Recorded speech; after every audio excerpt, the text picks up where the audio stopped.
Happy New Year and welcome to the only Texas football pregame show that you need. This is the official Texas Sports Unfiltered pregame show live from Posse East on January 1st, 2025.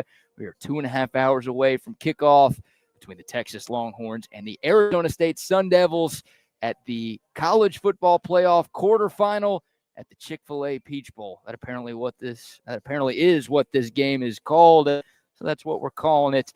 Over the next couple of hours, we will be talking all about the game, telling you everything you need to know about today's matchup, and discussing the Longhorns' chances against ASU today. Alongside Bucky Godbolt, I am BK Brad Kellner.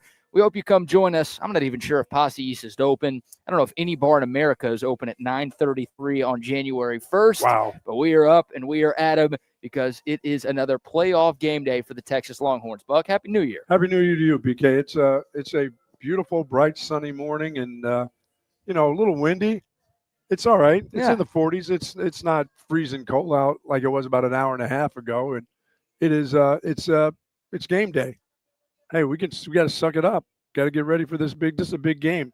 Them playing indoors and us being outside, but that's okay. Oh, we're working harder than the players. That's today, right. Huh? Absolutely. Yeah, they get the nice dome in Atlanta, and we're sitting here braving the elements in Austin, Texas. And hopefully everybody's had a wonderful and a very fun New Year's, and lots of prayers to those folks in New Orleans. And I don't know. I still haven't got all the details. I just woke up. I think the United States woke up. The world woke up to some terrible news out of New Orleans this morning. And those that are attending the Sugar Bowl there today, boy, oh boy, I hope none of those patrons were involved that are headed to that. I'm sorry that anybody's involved in what happened early this morning there around 3 o'clock in the morning. But it is New Year's. It is New Orleans. It's a dangerous town. And like I said, plenty of prayers out to the folks there. And the Sugar Bowl will go on, too, this morning. It will go on. The police commissioner of the city of New Orleans said the Sugar Bowl will be played as scheduled tonight, but obviously a horrible scene overnight in the Big Easy. Well said, Buck. Thoughts and prayers to everybody affected. It's supposed to be a day of celebration, and it turned into a day of chaos. Nightmare. Yeah, an absolute nightmare for the folks in New Orleans. So marring the start to the year, of course, and we're thinking of those folks impacted in New Orleans. But it's just a weird feeling. You're going there for a game. You're so excited about it. You're doing what people do in New Orleans every day, really. Yeah. They're out at 3 o'clock in the morning. But you know how many people were gathered for a New Year's celebration last night, and being there also for that big bowl game, and people from all over the place, different parts of the country. They go there just for the sake of going there on New Year's. And as I said, New Orleans to me is an adult town. It just is. As it always is, but it's also a dangerous town. So you always have your head on a swivel, but it's hard to know if somebody's going to take a truck and drive it into your crowd. What are you going to do? Well, it's a terrorist attack is what it is, and there's no way of knowing if you're going to be a part of one of those. Sure. And it sucks. I think we've got 10 dead and at least 35 injured is the number that I saw this morning. So, man, it sucks. It sucks. Thinking of those impacted. And hopefully the families of the players and people involved from the two universities and those states are hopefully none of them. I was hoping that nobody would be hurt, but that's not the way that's worked out so far. Now, all those people down in the French Quarter on New Year's Eve, like you said, I mean, regardless of if you're a Georgia or a Notre Dame fan in town for the game, that is a destination place for New Year's Eve for so many folks around the world. And, it sucks that happened. What a crappy way to start the new year. So, but you know what? We start nonetheless. And we've got football. What a day of football to begin 2025, a college football playoff triple header that, of course, will start in Atlanta with the 4-5 matchup in the first ever 12-team college football playoff. The Longhorns will be the road team today, even though Texas is a 13-point favorite just a couple of hours away from kickoff. Texas is the lower seed. They are the 5.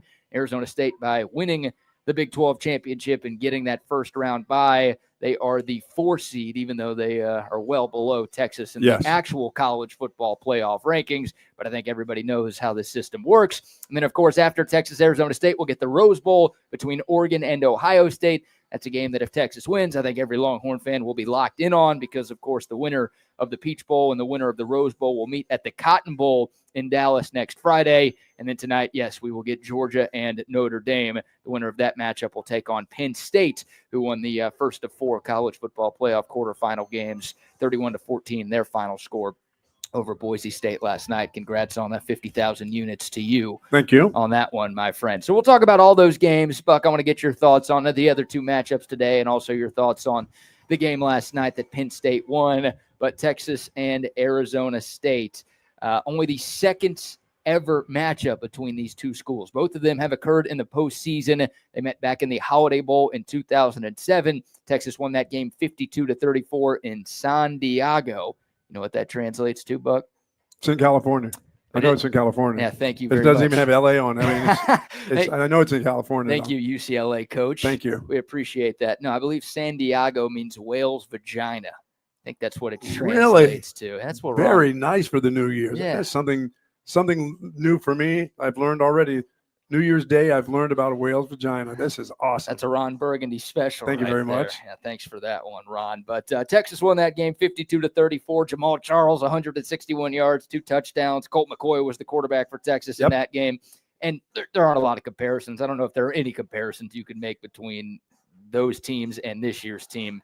But I will say, Buck, in that victory, Texas ran for 300 yards and 6 touchdowns.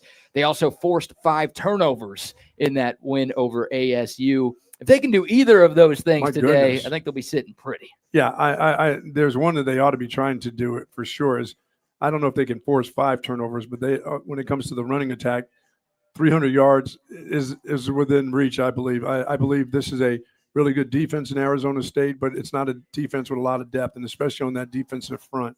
They're okay in the secondary, just okay. The linebackers are pretty stout, but the up front guys, I'm not going to call them little guys. I'm just going to say that they don't have a lot of depth behind them.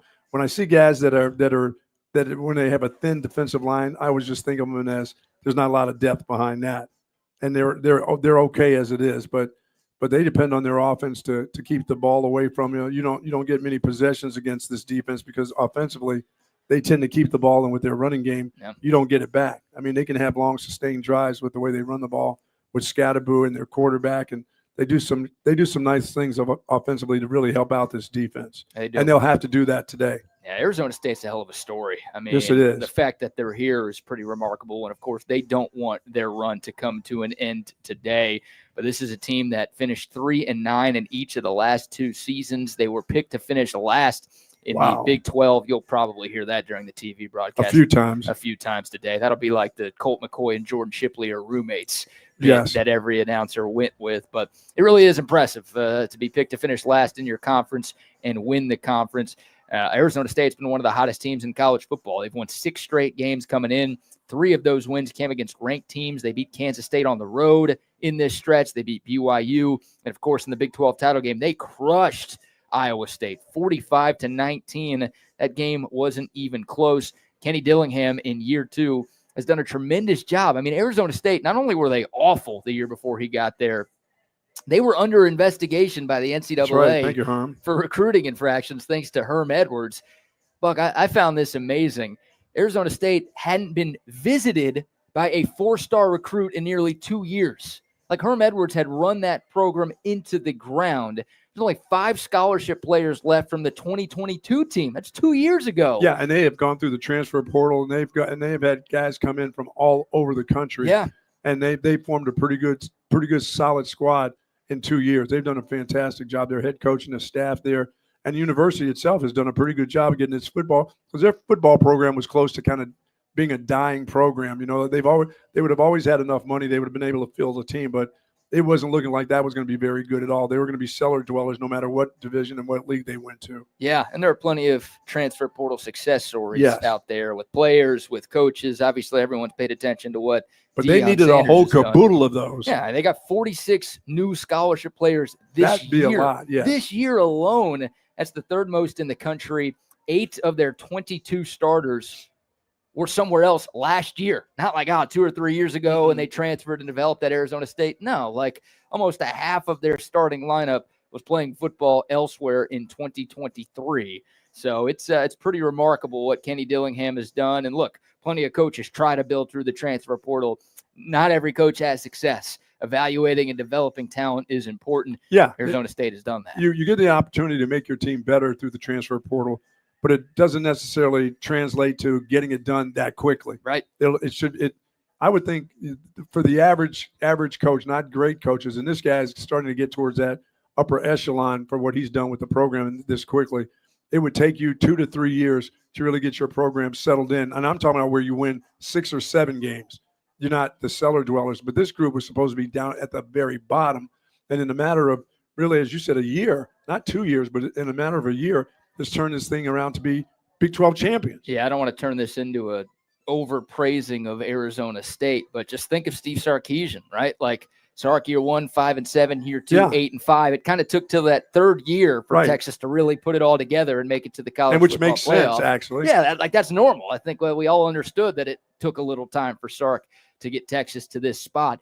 It's year 2 for Kenny Dillingham at Arizona State, and I think he walked into a worse situation out there in Tempe. So he's been great, and one of those transfers, Buck, the guy we got to start with, Cam Scabo, the running back who finished 5th in the Heisman Trophy voting. Everybody knows who this guy is. He's become a household name because of the tremendous season that he has.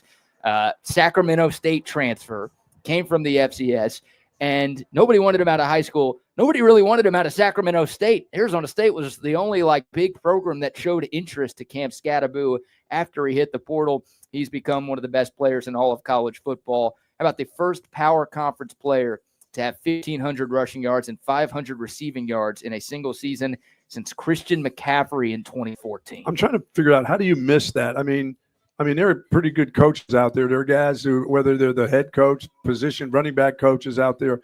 How do you miss that? I mean, I don't know how you miss that. I mean, there had to be, all you need to see is 2 or 3 runs. You don't need to see a series of great plays by the guy. You just need to know that guy's worth a scholarship. I mean, I need to get him on my campus. Maybe I have a flash like that for us, in a game or 2. Not being as good as he is all the time. He's a pretty good player. He's a pretty good player, and for a lot of teams to miss that, they're very fortunate to have him on their squad. And somebody did a good job on that staff and saying, "Oh no, we need him here." Good evaluation. Yes, absolutely. Some screwed up, but somebody made a good decision. When you asked why he was overlooked, it's because he looks like me, and he's a running back. Sometimes my people get overlooked at that position. Well, not anymore at corner. Hey, they don't do that. We don't do that at secondary anymore. Oh, that's over with. We're coming now. Yeah, hell yeah. Yeah, you guys have taken over the quarterback position. Now we're getting some cornerbacks, safeties. I'm telling you. And man. now running back? Running back is crazy. And yeah, Cam Scabo, look, he's 5'10", 225. I mean, he's big, but he doesn't have that first off the bus type of body to where it's we've got to take a chance on this guy because he looks the part. This guy was a 0-star recruit out of high school and was playing college football at Sacramento State. So he wasn't getting a lot of attention before this season, but obviously he's getting a lot of attention because of what he's done this season. And it's crazy. I've been very, fortunate with the guys that I've coached and some comparisons. He looks an awful lot. He runs and looks an awful lot like Ricky in his style of running. But as you go along, Ricky was even bigger. Ricky was in the 230s as a freshman, as a kid. And I'm thinking of Scabo. I said, there's some real similarities with that lower body and the ability not only to make you miss, but it can outrun you, but you bounce off, and you need numerous tacklers to bring him down. Yeah, you just do. And this will be a punishing day for the Texas Longhorns, win or lose or whatever. Somebody's going to get punished today. Yeah, and it's hopefully it's Scabo, but I think he's going to dish out his fair amount will be dished out to others today. That's a big key for Texas today. Yes, you got to be able to tackle well, and if you bring a shoulder or an arm to the party, you are going to be humiliated by Cam Scabo. Yes, you will. I mean, there's no doubt, and I think people think we over exaggerate, or all they do is show highlight shots of this guy and big runs. I said, if you go through and watch a whole film of him, period, during the course of a game, it's a brutal beating that he dishes out to the ones that are tackling him. Yeah. And it's not just 1 or 2 guys that pay the price. It's a lot of guys on the defense that'll pay. This will be a no matter what happens in this football game, this Texas defense will have some very sore players going into next week. No doubt about that. Let's hear from the coach. Steve Sarkisian was asked about Cam Scabo in one of his press conferences leading up to today's game. Here's Sark talking about ASU's star running back. I think this, he's a really versatile player. I think when you first turn on Cam's tape, you're thinking you're just going to see Mike Allstat. You're just going to see this bruiser that's just running into the line of scrimmage and bouncing off of people. And then the more you watch him, you're like, man, this guy's got really good feet. This guy's got great contact balance.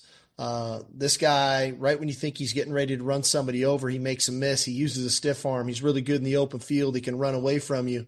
And then all of a sudden you're like, but wait a minute, this guy catches the ball really well out of the backfield. He's got, really good initial quickness after the catch to get vertical. And so he's a really versatile player. I was hoping he was going to be kind of a one-dimensional guy. When you just kind of watch Sports Center and different things but all of a sudden you start looking at the cut up of him and the explosive plays and how they're happening. His versatility is probably the thing that stands out to me the most.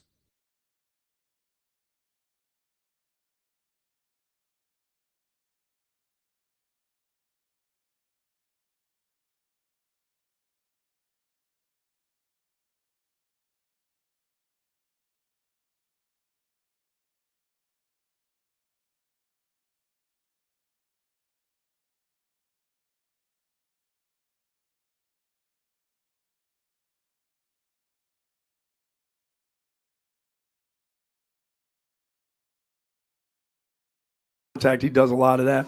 He will do that. So guys on the sideline, if they're thinking, oh, good, he's running towards the sideline. No, he will then put his shoulder down and go ahead and get another 2 yards because he wants the contact. He wants you to understand that he's there for the long haul.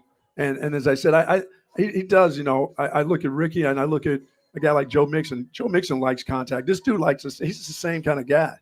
On the field or off the field? Joe Mixon, he had a lot of contact off the field. Yeah, he likes contact. He likes but, contact. He shouldn't like off the field, but on the field, I get your this point. This guy is a monster, and a lot of things will have to be done in order to stop him. But that is priority number one. I have to believe for the Texas defense today is you stop him, you put it in the hands of the quarterback, you make them have to make plays in the passing game, but you can't let them make plays in the running game. He'll get his. Somebody's going to be out of place. I mean, he's going to break off. He's going to break off a run here or there, but he can't break off 170 on you today. I'm going to hit you with a listener question on the Clean Cause YouTube comments line. Okay. And by the way, shout out to our title sponsors of our pregame show. Thanks to Covert Bee Cave and 34 Wine and Spirits for their continued support of our pre- and post-game broadcasts all season long. We'll mention Clean Cause here momentarily, but Andrew asks, over under how many yards Cam Scabo will have today. I went and looked at Underdog Fantasy.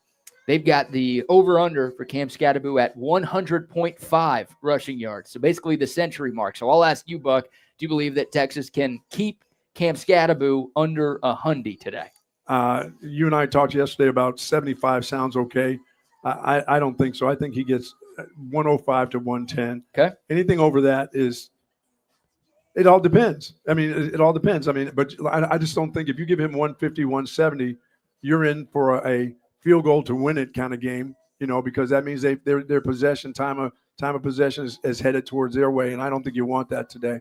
So I'm willing to give up 100 yards if you do the other things that you have to do. If you can stop their passing game, because that's where the struggle is. You can't let him have a great day of running and a great day of pass catching because he's one of the best pass catchers.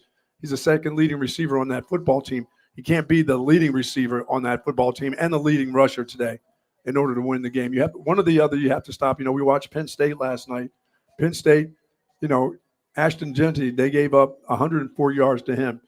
But, dude, that was fine.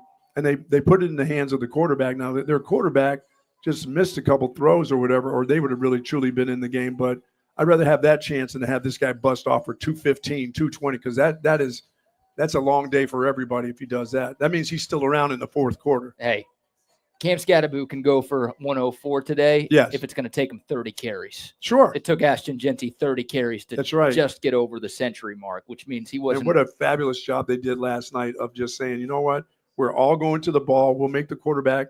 Then the quarterback looked really, really good. A lot of people were wondering, man, is he really that good? Well, he had to be that good for them to even be in the game, by the way. Yeah. Well, if Texas holds Cam Scadaboo to less than 3.5 yards a carry. Sure. Like Penn State held Ashton Genty to last They'll night. They'll win, and they'll cover just like Penn State did last night. Exactly. That's the point. So, look, I don't think Scadaboo is going to get 100 today. I'm going to say he ends up between 80 and 90 rushing yards Yeah, today. I think he'll have just slightly over 100. I've got a lot of faith in this Texas rush defense that currently ranks 9th in the country. They did a great job against Clemson's run game in the first round at college football playoff victory a week and a half ago. But so far, BK, this Texas defense has not seen a runner like this. No, they haven't. And we're not underestimating, but we know what their offensive line is like. They're pretty good. This isn't this kid making all these yards on his own. When we talk about him, we sound like he just pulverizes everybody that he comes in contact with. But these guys can block. They're a pretty good offensive line. It's a big offensive line. Yes. They average 320 pounds across the board. Now, they don't have a lot of depth. They've got everybody healthy. But if somebody gets banged up today, then that's an area where Arizona State could be in some trouble. That's where Texas has the advantage. They can wear some guys out. But it's a very experienced group as well. 129 career starts between good right there. 5 offensive linemen at Arizona State. They've got good run schemes. They do a lot of different things in the run game. They try to keep you off balance. And, it helps that they've got one of the best running backs in the country, who is also 2nd in the nation in missed tackles and 3rd in yards after contact. Once again, they will run that zone play. They'll run some counters with him because he's able to do that. But they'll vacate, they'll pull some guys, and that's where Texas, and once again, that's how when Texas would vacate against Georgia, the guys from Georgia were in the hip pockets of the guys pulling, and they were in the backfield. Same holds true for this Texas defense. These guys are fast. They're quick. They're not just big and physical up front where they can stuff the run. But if you pull a guy, these guys can be right in the hip pocket, and so can the linebackers get through the gaps and make plays because these guys will take chances.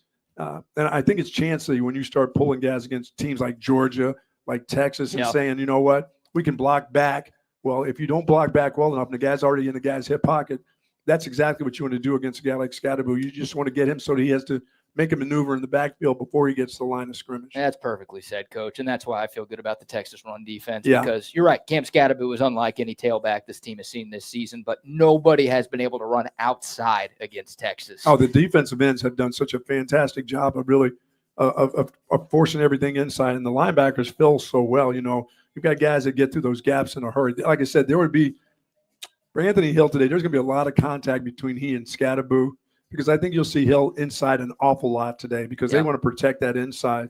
And when that collision comes, that's going to be an awful lot of fun. I think this should be a big David Benda day too. I do too. Big guy like that. Yeah, like Leonga Lafau. Yes. Leonga Lafau has taken over as the other starting linebacker on this Texas defense. I think Lafau's strength is how he plays in space. He's very fast. He's sideline to sideline. He's better in coverage. Yeah, and if they struggle keeping contained, he's the guy that you want out there that can run things down, wide. Yeah. And get to Scadaboo where he can still – laterally he's quick enough too. It's not like I'm saying he has to come downhill. I'd rather see him try to – these zone plays where he bounces outside. That's where Lafau, like you said, can get through – he can get out there with his speed. I want to see more Benda, though. I do too, over inside. Lafau, because I just think he's more of a downhill player, like in between the And he's done such a great job of reading when to go inside. He'll take his chances, Yep. He'll play outside the box a little bit, but those plays that he plays outside the box, he's making those plays. We're getting some grief for our broadcast location today. We've got the camera angled a little bit because the sun is They don't see the porta potties. Is that what they're missing out on today? I don't know. We were here last week before the Clemson game, and, we had 2 temporary porta pots. They're missing that. People were dunking on us for that. Now they're saying it looks like we're on Runberg right now.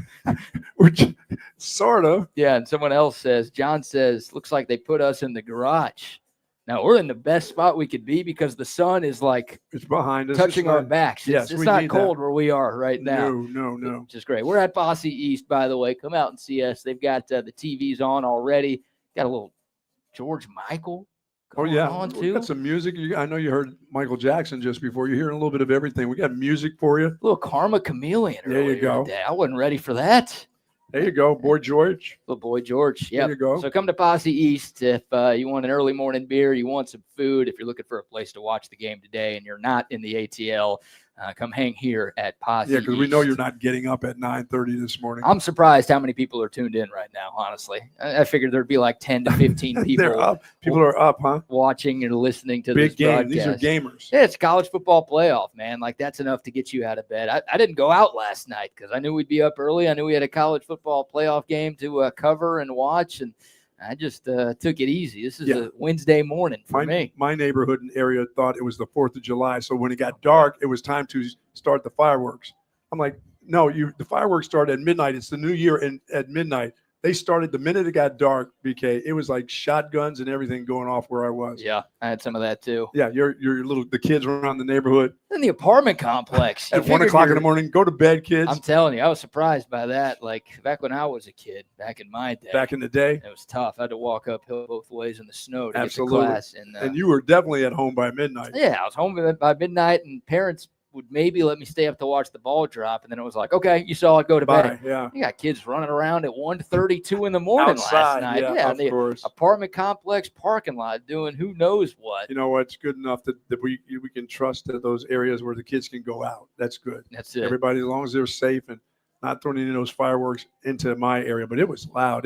Yeah. And I'm glad people had a good time. They're enjoying 2025 already. But I'm trying to figure out. I was like, wait a minute, it's not the 4th of July. 4th of July, when it gets dark, that's when the fireworks start. I said, it's New Year's. It's not till midnight. Not where I was. Well, it was midnight somewhere. It was somewhere. You're absolutely right. Like, we got to celebrate Puerto Rico's midnight. Absolutely. Can't ignore those people. They're part of our country, That's I think. true. I don't know if that's how it works anymore. I'm not entirely It does. sure. It works. They're still part of us? They're still part of us. All right, congrats, Puerto Rico. You can vote. Your service. Thank you very much. All right. Well, we're talking about this Texas defense, and we'll continue just previewing the matchup between the Longhorn defense and the ASU offense. But let's hit our defense player of the game prediction, brought to you by our great friends at Kenfield Golf Cars. We'll tell you more about them momentarily. But, Buck, I will give you the floor here. Who was your pick for the Texas defensive player of the game? Mr. Young Anthony Hill today. I think he's got to be as physical as he's played. I think his speed will really, really help today because if you're out of position with Scabo, I think there's a problem for guys that are going to end up with shoulder tackles today. I think that Anthony Hill has got the agility, the speed, and he's got the strength to square things up where he can be squared up to tackles and not have to shoulder tackle him. You know, I think he will play a big part of this. And I liked your thought of David Benda. David Benda has got to be there. I mean, some of these short yardage runs, they can't get all of them. You know, they're going to be in that. If they do well on first down, they're going to have some 3rd and 3s, 3rd and 2s where they'll just hand the ball off to them. That's where I expect David Benda to be a part of that. They can't get every 3rd and 3 by running the ball. They can't have those. This defense has to make them work for it. And I think Benda will be a part of that. But I'm going to take Anthony Hill on these first down runs when they give the ball to Scabo, that he doesn't break everything off for 6 and 8 yards a clip. I think he's going to be right there in the hole. Okay. I like that pick. The leading tackler on this Texas team, he's going to have a monster day. Yes, he will. For the Longhorn defense. And now, and I'll have to put secondary guys as co-defensive players, and that's both of the defensive ends. Whoever plays defensive end today, can't let him get out on the perimeter. No. You got to keep him inside the box. I know he's great inside the box when he runs, and some people would say, let him bounce outside. He doesn't have the speed to get to the corners. Yes, he does. That's one thing he has. You know, but that's one thing Texas has too. That I'd rather see him try to get his going outside than to see him come gushing down the middle and just annihilating guys in the middle. I want him to bounce around a little bit and say, you know what, I think my speed can get to the corners. I don't think so. Texas has a lot of guys that can run, and the defensive ends have played so well this year. Yeah, I'm going to go with the defensive end for my player of the game prediction. I'm going to go with Trey Moore, who struggled for the first couple of months of this season, but in the last 5 or 6 games, he has really turned it on. He's lived up to some major college football play, I believe. Yeah, absolutely. I mean, he put up some gaudy numbers at UTSA last season, and it didn't really translate for the early parts of this season, but he has figured it out both against the run and rushing the passer. You're absolutely right. He's been good against the run outside. Trying to get outside of him is tough because he's so agile. Yeah. You know, I mean, he really is. And for a guy that doesn't look very big, he's got some long arms. He does. He tends to not you down on the ground as a tackler too. So he must have pretty good strength. Those edge rushers are very important Oh today. my goodness, like yes. you said, a lot of RPO from Arizona State, a lot of zone read, a lot of eye discipline is going to be necessary. Mr. Sorrell's son, Ethan Bird, they have to be really, really good today. I think all of those guys need to be. I'm going to go with Trey Moore, but I feel like you could pick any of those edge rushers because those guys have gotten the job done all season long. And our defensive player of the game predictions are brought to you by our great friends at Kenfield Golf Cars. No golf carts running around this morning. Not today. No home game today. Home game. But if you're in the market for a new or pre-owned golf cart in the Central New Year's Texas, here, that's right. Kenfield Golf Cars can take care of you. They were founded back in 1979. They've got an unparalleled selection of different golf carts available in new or used. They want to turn your golf cart ideas into reality. If you have a golf cart, you want to upgrade it, or if you're looking for your first golf cart for you and your family, let them take care of you at Kenfield Golf Cars. Go to their website, kenfieldgolfcars.com, for more information. About a $3 super chat this morning from Eric, who is watching from you, Eric. Western Australia. Very nice. Down under. Wow. Happy New Year? The Outback. Yeah, I think maybe New Year's there. It's been New Year's for them for a while, Probably a week. I don't really understand time zones, so I'm not entirely sure what's happening. Thank you, buddy. There. But appreciate everyone tuning in this morning, whether you're watching us or listening to us. Thank you all for spending some of your January 1st with us. While we're talking about this Texas defense, Buck, we haven't talked about Sam Levitt enough. Cam Scabo is obviously the story for this Arizona State offense. Everybody knows who he is. Sam Levitt, not really a household name. I think he's one of the more underrated players left in this college football playoff. He's been solid, 2,600 passing yards, 24 touchdowns, just 5 interceptions. He's a good runner. He's got 5 rushing touchdowns on the year as well. This guy is a dual threat, and he's turned a lot of heads in his first year as a starter. You know what? A guy who's now the experience has come into play because he's played this full year is that Sam has found ways, BK, to keep the chains moving. If you stop the running back, you better make sure that part of the run game is to make sure you contain the quarterback. That's why I said the defensive ends have to really, really play well because he will bounce outside. He's a really good athlete, and he runs when he thinks he can get it. If there's a guy open down the field 8 yards and there's a wide open lane for him to run, he would rather run the ball than throw it. He's kind of different than Cade Klubnik. Cade Klubnik will throw the ball. He's an accurate thrower, and he runs, and Cade would run because he's also a good athlete. But this kid will run in order to move the chains. He feels more comfortable for taking off than his arm. I think he feels more confident about his legs than he does his arm. Yeah, he's not as good as Cade Klubnik, and he's not as experienced as Cade Klubnik.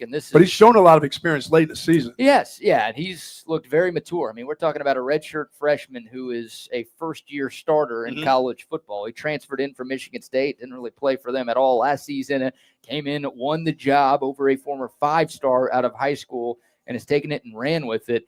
He's athletic. He's pretty accurate. Not a great downfield thrower, but he's solid in the short and intermediate game. And like you said, he has gotten better as this year has progressed. So, look, this is by far the biggest game of his career. Yes. He's playing the best team he's ever played against. He's playing in the biggest game he's ever played in his life. Like, this will be a big test. But to this point, especially down the stretch in this 6-game win streak for ASU, Sam Levitt's been pretty good. Yeah, he's not casual with the ball. He takes care and he protects the football. You got to make him. He's got to be the guy to beat you today. Yeah. It can't be the running back. It has to be the quarterback. And if that means the quarterback will have to drop back and throw the ball, his completion percentage will have to be high. But you can't let him beat you with his legs because that's what he would rather do. He would rather go and show you that he can run, and he's a good enough athlete. As I said, he's kind of like Klubnik too. He's one of those guys, BK. He's not a slide guy. He's an athlete that wants to run like a running back too. Sure. And he's done a good job of that. Like I said, late in the season, I see guys that are open. He'll go, no, I'll do this myself. I don't want to take a chance of a tip ball. I can get 6-7 yards right now. I'm gone with it. So Texas will have to be. That's why Anthony Hill will have to be around that ball on the inside a lot, I believe, today, because he's going to see a quarterback that I'm not saying you have to spy this kid, but as the game goes on, I think you have to look that there may be some quarterback run involved in this too. And some call quarterback run too. It's a lot of zone read. It's a lot of RPO. I mean, Sam Levitt's going to have some decisions to make today about whether or not he wants to take off. He's not big like Klubnik now. You can hit him. You can not tear him apart if you hit him the right way. Yeah, he's got 97 carries in the 13 games that ASU has played in this season.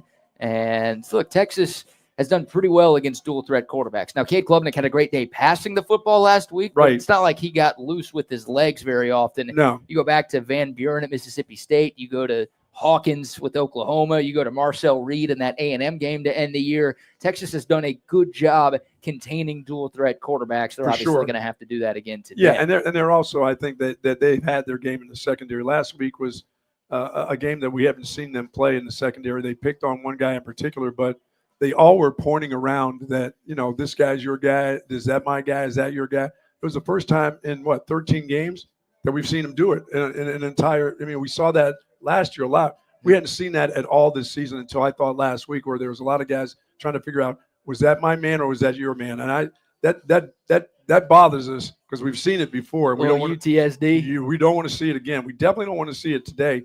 And I don't think they have the type of receivers that we should see that. If we see that today, yes, even if Texas wins, I'm going to be terrified about playing either Oregon or Ohio State. For sure. This secondary has to have a bounce-back performance. Manny Muhammad in particular yes, he does. has to have a bounce-back performance. And Muhammad's had a great year. I mean, last week was an anomaly. Also, yes, it was. Give Cade Klubnik some credit. I mean, there were some balls where – well, that was the best quarterback they had seen. Yeah, I mean, Manny Muhammad was there on some of those. It was just Klubnik was dropping balls in a bucket 30 yards down the field. But either way, I think Manny Muhammad would be the first to tell you that he's got to have a better game. And once again, Sam Levitt's not Cade Klubnik, and Arizona State doesn't have the receivers that Clemson had. And Arizona State is playing without its number one receiver in Jordan Tyson, who was by far and away their number one receiver before he got hurt. I'm going to be up and close and personal with these wide receivers today. Yeah. I think Manny Muhammad would love to get one-on-one with whoever it is, out there wide receiver today, because you're going to have to put more people in the box because of the run game, quarterback and running back. So the secondary really will have to play outstanding football today.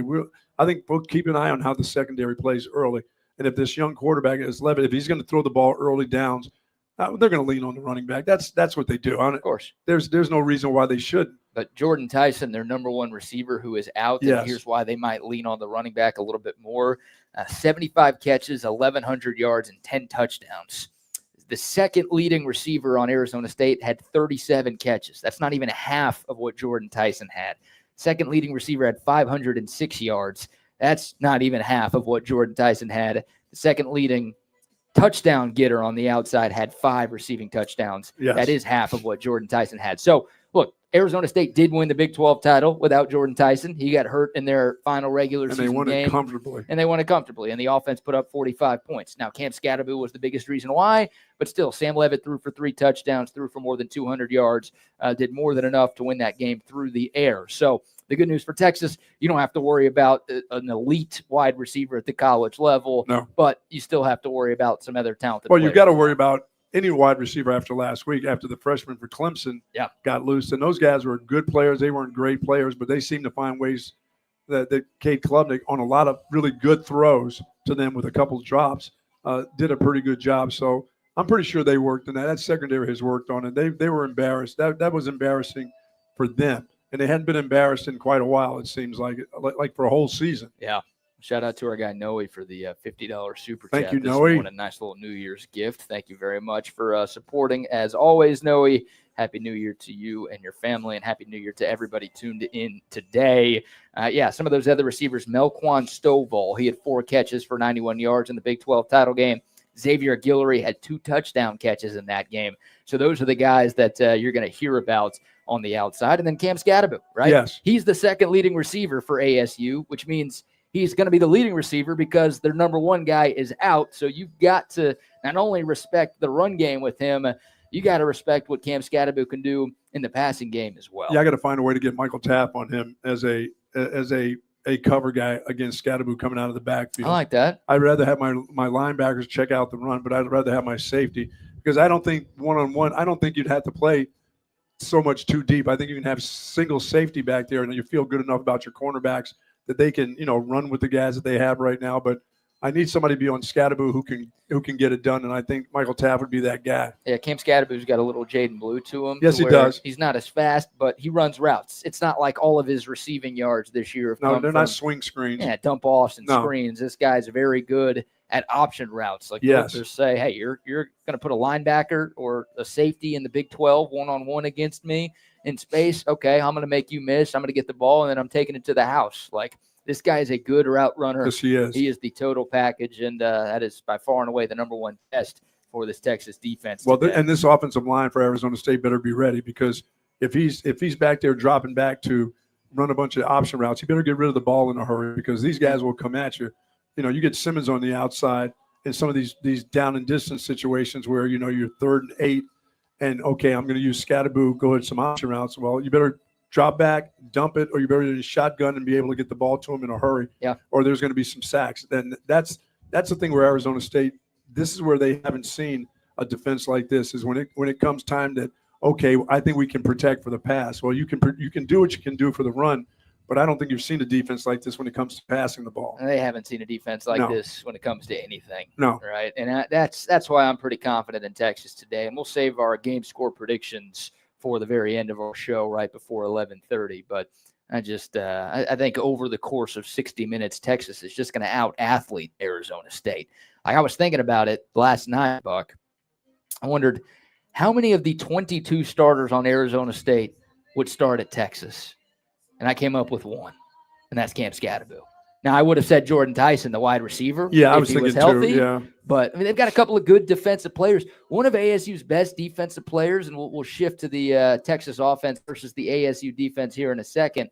But Xavion Alford, who's a Texas transfer, who left Texas because he wasn't good enough to start at Texas. He was a first-team All-Big 12 safety this year, having a great year. Happy for the kid.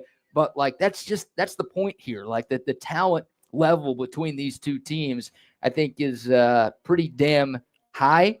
And I just think it's going to be insurmountable for ASU. Yeah, I think today. the power of Texas, just the strength, conditioning, the power of the team with the depth of the team will wear this group down. Yeah. At some time in this game, they'll get worn down. And you can surprise some guys and get up to an early lead, but that third quarter where Texas tends to fall asleep when they come out of the locker room, if they're playing on all cylinders, that's about the time where I start to see Arizona State. I start to see guys start to wear down, and you see some substitutions come in, and they can't really substitute. That's all they are, is substitute, like a substitute teacher. It's not like they're having the real thing there. Absolutely. That's where you start to get worn down. I think that's where Texas will really separate itself, whether it'll be in the second quarter, but it should be sometime in the third quarter where they start to separate, which means as you separate, don't turn the ball over and give them any life. Just continue to do what you do. They just don't have the depth. No, I don't think so either. Shout out to Jeff, who just joined our TSU loyalty program. He's become an official TSU agent. Thanks for your support, Thank you, Jeff. Thanks to everybody for tuning in today. All right, Buck, let's shift gears here. Let's get to the Texas offense going up against the Arizona State defense. Look, the Longhorns, they found their groove in that win against Clemson, putting up 38 points. Quinn Ewers was magnificent, especially in the first half. And then the Texas run game took over in the second half. The Longhorns ran for 292 yards in that first-round win over Clemson. And in 3 of the last 4 games, Texas has ran for at least 240 yards. Of course, the one they didn't was their only loss in that stretch. How you feeling about this Texas run game today? Pretty good. I'm going to say 170. Okay. Look out. That should be 400. You keep saying 150, and they go for 250. So now I'm going to say about 170 yards between the two runners should do it. I mean, and that should be a comfortable win there. Anything in the 200s should be 2 to 3 touchdown win for the University of Texas. I think this is a team that can wear, as I said, third quarter they can wear them down. They don't have to get too fancy.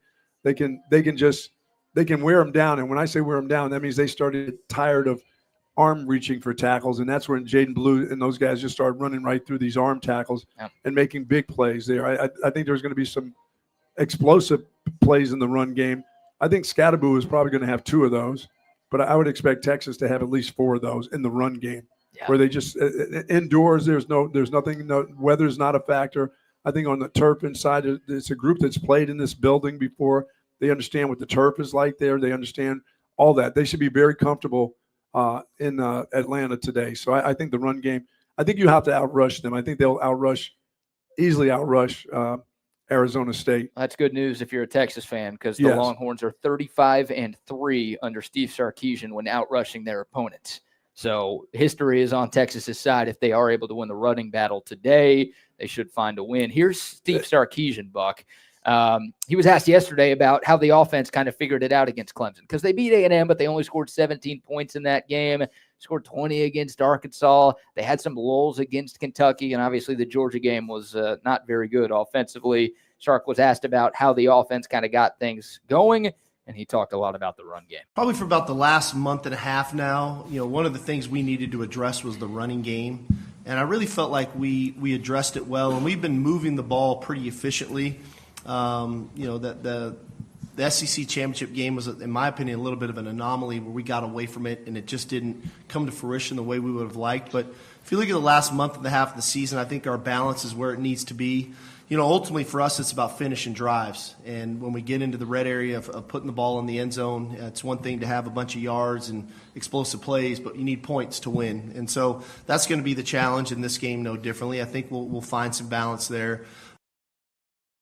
I think Sark will be a little bit, after watching the game last night with Penn State and Boise, I thought James Franklin started to get too cute. I thought they were offensively, you did what you had to do. You gave up 104 yards of rushing, but you had the better rushing game.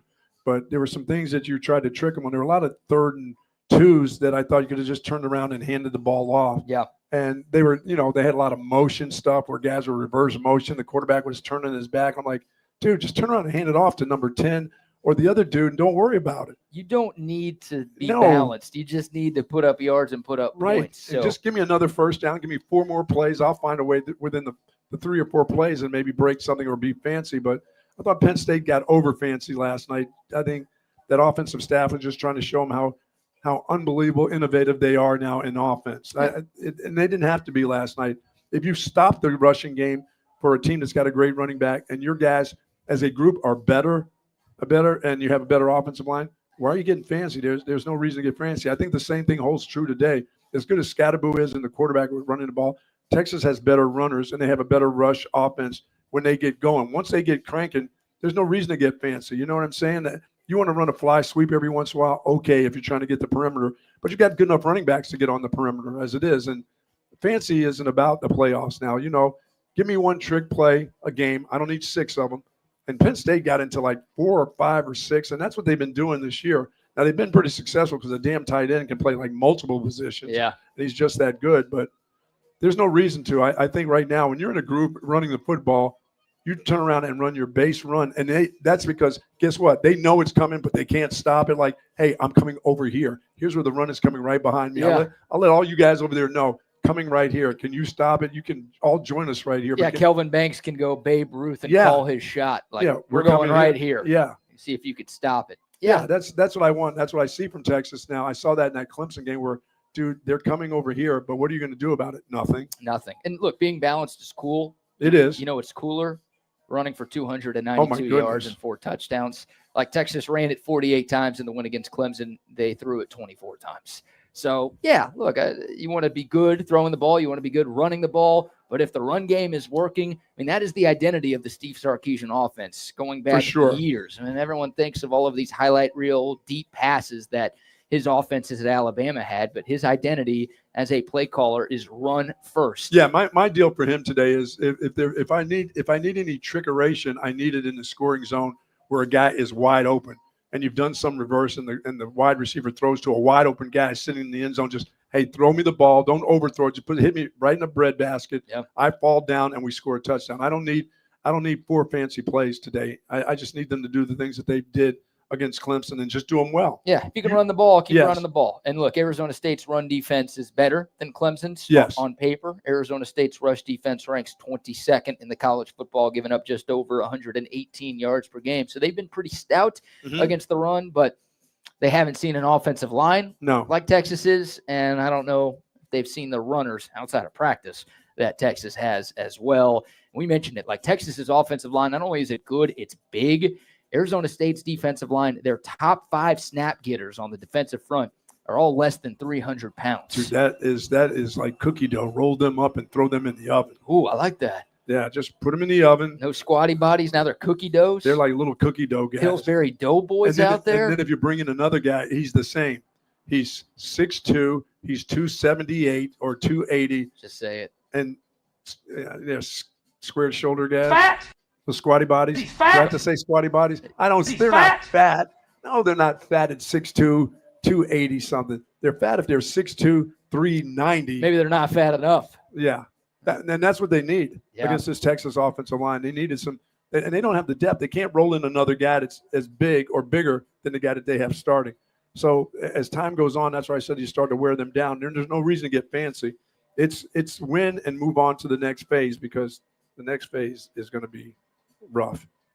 Yeah, we'll see what the next phase looks like. Obviously, the Longhorns. Either one of the phases could happen next. Yeah, Texas won't be a double-digit favorite in the next game if they are playing in the next game. No, I don't think so. I want to ask you about Jaden Blue, though, while we're talking about these Texas running backs. Look, Quintravion Weisner has been the story of the Texas offense in the last half of the season, but he got banged up in the win against Clemson. Now he's perfectly fine. He's been practicing. He's going to play today, and he'll probably start today. But Jaden Blue led Texas, 14 carries, 146 yards, 2 touchdowns. Obviously had the huge 77-yard touchdown in the fourth quarter to put Texas back up by 2 scores. If you're Steve Sarkisian, if you're Tashard Choice, you're coming up with a game plan today.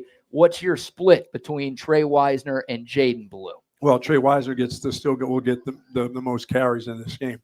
He's the most consistent guy with the ball in his hand, and he's not only a thumper, he can still break the long ones too. So I trust him early, but I get to get Jaden Blue in the game early.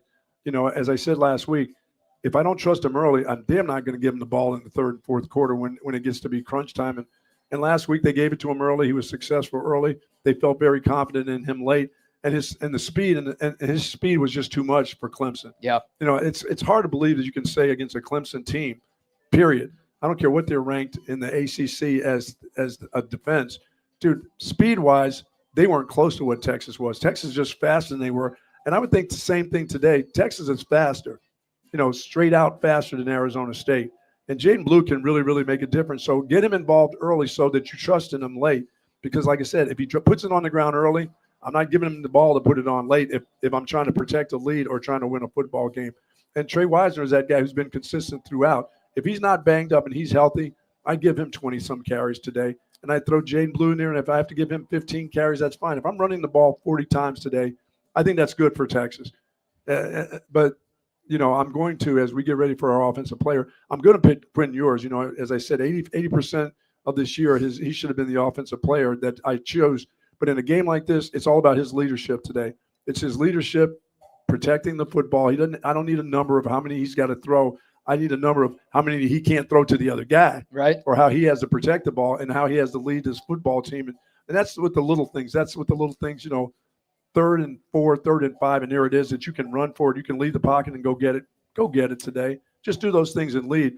But for Trey Weisner, he'll get the most of the snaps. Yeah, and I think Trey Weisner would have gotten more snaps if he didn't get banged up against Absolutely. Clemson. There's no doubt. And he would have had success too. He would have had some of these big runs. Yeah, he did. I mean, 15 carries, 110 yards. It was the first time since 2022 where Texas had 2 running backs go for more than 100 in the same game. You got to go back to Bijan and Rojo doing that against Kansas a few years ago. So it was great to see both of those guys show up and show out. Even Jarrett Gibson had 9 carries in that game. So yeah, the Texas run game. Well, that's the thing that I didn't think that would happen at this part of the season. That shows a lot of faith that Sark and the running back coach has. They're giving the ball to a freshman in playoff time. I think that only happened because Weisner was banged up. You think he wouldn't have got those carries if those other, yeah, probably not. You're probably right. Now, he did get a carry or 2 early in the game, right? He did. They ran 2 short yardage, right? 2 fullback bellies with Jarrett Gibson. One worked and one didn't, right? One got stuffed. Yeah, the first one worked, and I was going nuts because I'm a huge fan of the fullback belly.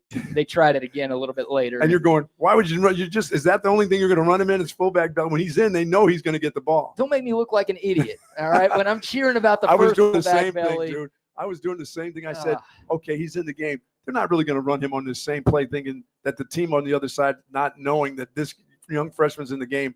He was successful with the belly the first time. Can you do something? Can you toss it to him maybe? Yeah. Just toss it to him, get him on the outside. He's got enough speed. They tried it again, and Lightning did not strike twice. I was doing the same thing. I'm like, oh, no. Yeah. The belly again. The belly again. All right, Sark, they understand. Those guys are kind of smart on the other side sometimes. Sometimes.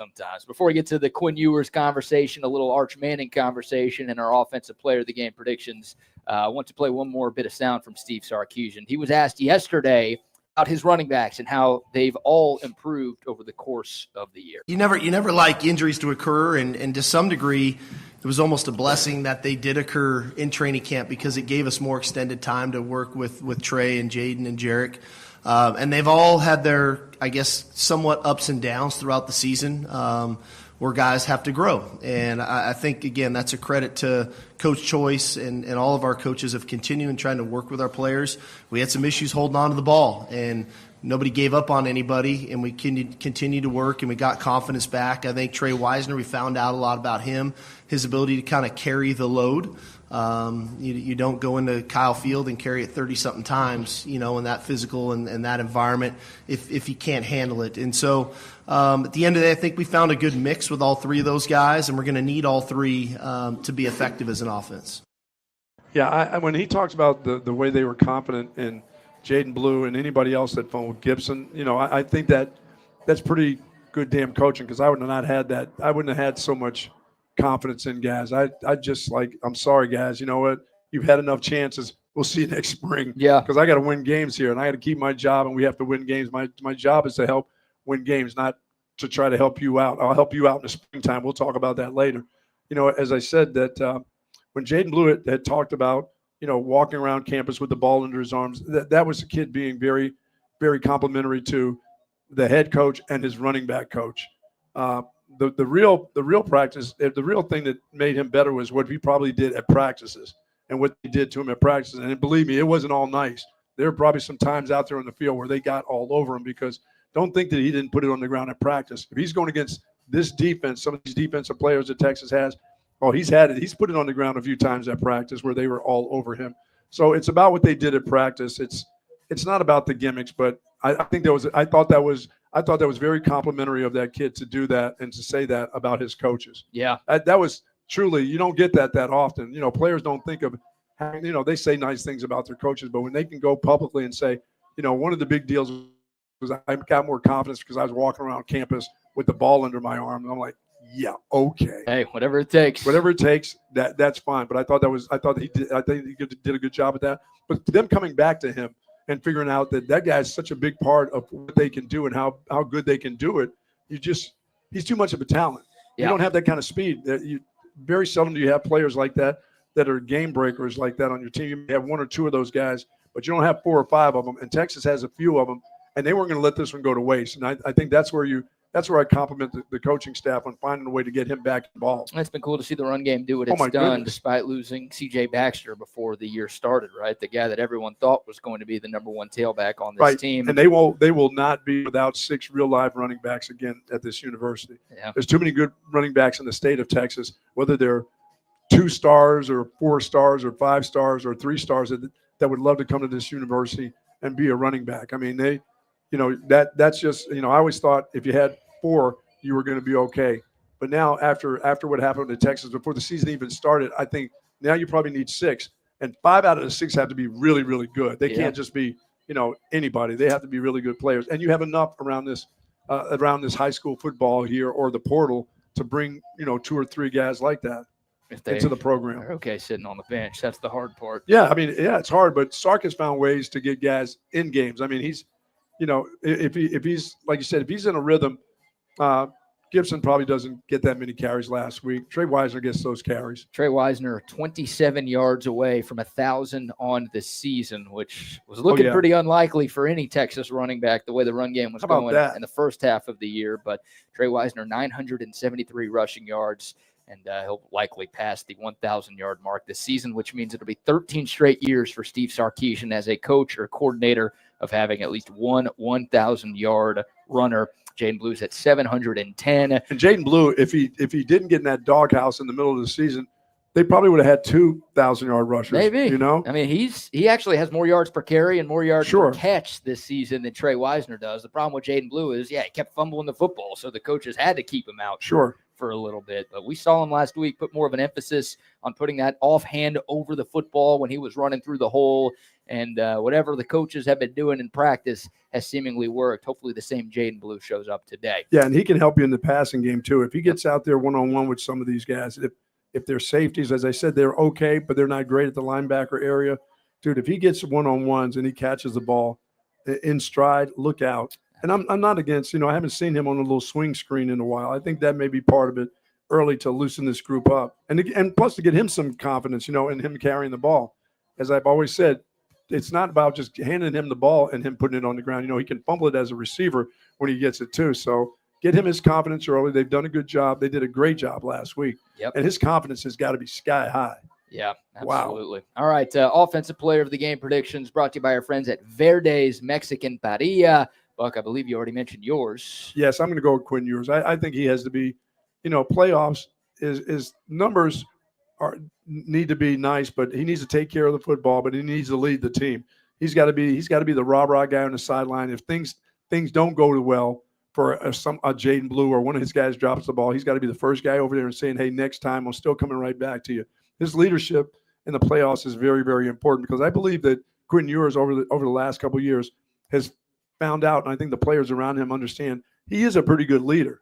He really, really is. It's not always about what he does yardage-wise and how he did this down the field or, he got, he fumbled because he got hit from behind. He wasn't aware. He didn't protect the ball. He threw a bad interception because I do expect him to throw an interception. But one, and that to be the only turnover, BK, by the way. Okay. But I just think his leadership is important because I think they trust him as a leader now. I think Quinn Ewers can almost drive the bus to a Texas win today. I think he can play very similarly to the way he played against Clemson. Okay. It wasn't the gaudiest stat line of all time, 17 of 24, 202 yards, there only one passing touchdown. Yeah, he doesn't need a 400-yard day. No, he was accurate. He was decisive. He did what he needed to do. The one interception that he threw was a perfectly thrown ball. Right through the hands. Just went right through DeAndre Moore's hands and turned into a pick. So he was really, really good, especially in the first half last week. I don't think he needs to throw for 300 or 400 or anything like that. Now, I think if Texas moves on and they play 2 more games, then Quinn Ewers is going to have to carry more of a load. He's going to have to put the team on his back. That dude needs to get himself back again, too. Once again, everybody has an off day. Manny Muhammad had his off day last week, and I think Moore had his off day, too. He's been very consistent. He's made a lot of plays, but he has to get back into the way he's been playing, too. The ball had been thrown to him all year, BK, and I never even thought of him dropping a ball. And then last week, that drop was just as bad a drop. I don't know. It was like somebody throwing a ball to a 3-day-old baby. I mean, that's how that wasn't even close to being caught. It went through his hands like 3-day-old baby. Yeah, like crap through a goose. I mean, it just went and bounced off of him. I'm like, dude, you made all these hard catches this year. Get back to running those great routes because he's really – turned himself into a pretty good wide receiver. Was DeAndre Moore crying after he got hit? He should have. Like a 3-day-old baby. He should have cried. Yeah, 2 catches for 13 yards against Clemson, and obviously had the big drop that turned into the interception. Yeah, he had been the 6-7, catch guy. Yeah. For this team. He had 9 for 114 against Georgia, and also a touchdown in that game, the lone offensive touchdown that the Longhorns scored. So, yeah, he's been pretty damn good for Texas this season. 6 receiving touchdowns in the 14 games that Texas has played. But, yeah, last week a little bit of a disappointment. I would say, as the season went on, Trey Weisner turned out to be a pretty good running back. Well, he's my pick for offensive player. Yeah, he turned out to be a pretty good daggum running back at any level. Yeah. But for me, Moore was the guy that I thought, how is this guy playing? I mean, we heard about him, but who is this dude? Well, he's what Jonte Cook was supposed to be. Yeah, he turned out to be way better than advertised to me. Yeah, 4-star recruit out of high school. Yes. But you looked at the receivers coming back to this Texas team, and everyone was talking about Jonte Cook, right? I mean, DeAndre Moore didn't have a catch last year.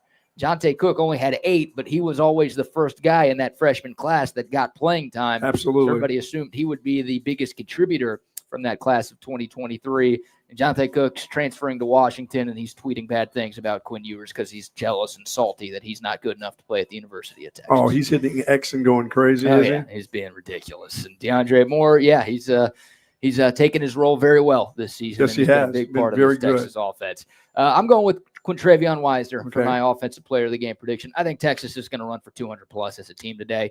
I think Trey Weisner is going to go for $130, maybe $140. Close to $150.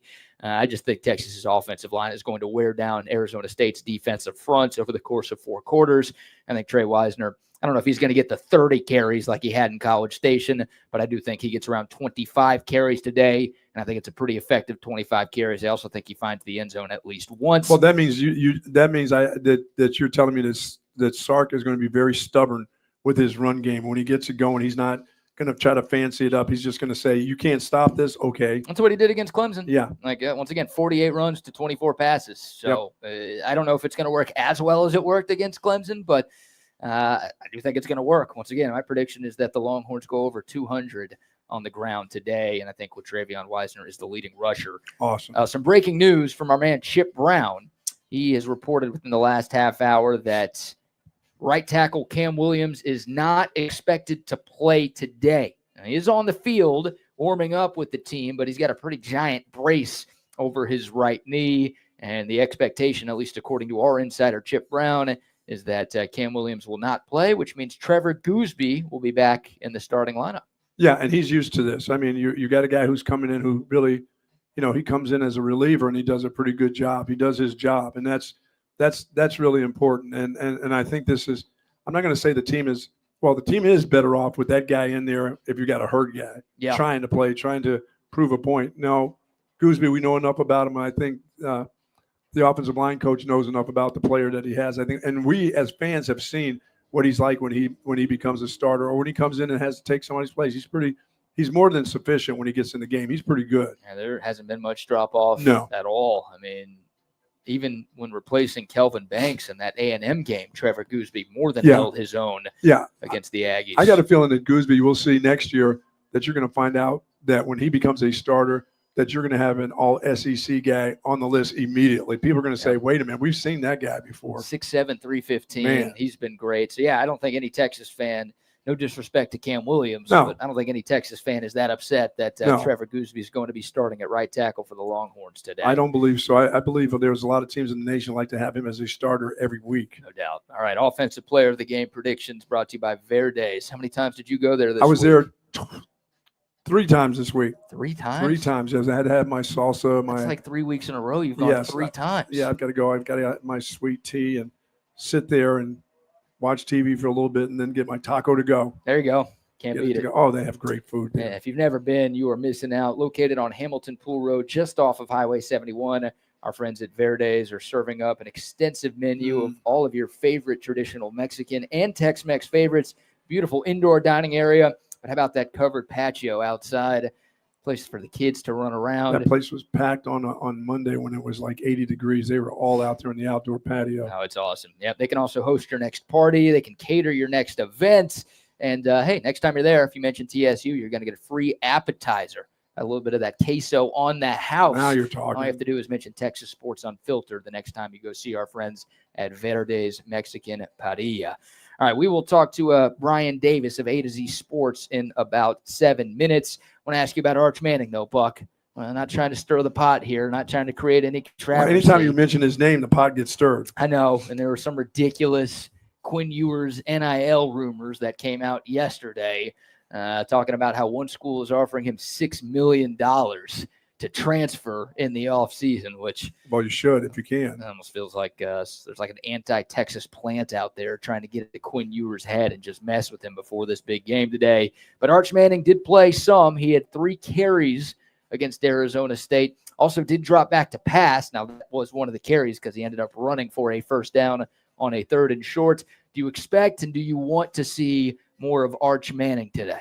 I want to, but I'm not expecting to see more of them. We saw more against Clemson than we did against Georgia. One more play. I mean, a few more plays. I don't expect to see him in a series. I think I think they have just a package that they want to use with him. BK, I don't think they have any series in mind where he goes in and becomes the quarterback for this series. I think they have some particular plays, and I think that's what Sark is sticking with. I don't think all of a sudden that changes, but who knows? Surprise, surprise. It could be a series here or there, but I'd like to see it, but I don't think we're going to see it. No, I wouldn't like to see a series. You and I have been disagreeing on this for a while now, but I want Arch Manning to be a bigger part of the offense, right? And there's if there was one area where the Texas offense struggled against Clemson, it was 4th down. They were 1 of 4 on 4th down.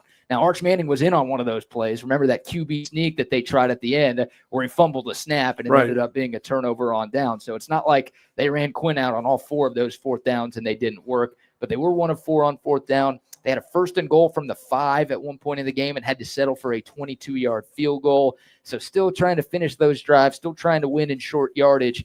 That's where I think Arch Manning can really help you there if you open things up. Yeah, I mean, you got to figure out what are the plays, but as I said, there just comes a point in time where you don't need to fancy, your trick plays are only going to work. Everybody's thinking if that guy comes in, he's either going to carry the ball or there's some trick coming up right now. There's not a lot where he just dropped back and becomes a passer. There's something tricky that's going to go on when he gets in there. And that's why I said if you're going to give him a series, go ahead and give him a full series because they've got to believe on defense. He's getting ready to carry this ball, or there's going to be some kind of double reverse throwback to Arch Manning down the sideline. Ooh, so, you calling that? I'd like to see that. We haven't seen that one yet. How about Arch Manning catching a pass today? As long as they don't tear his head apart. Yeah, I don't want that. Have the helmet fly off with his head inside the helmet. Has that ever happened before?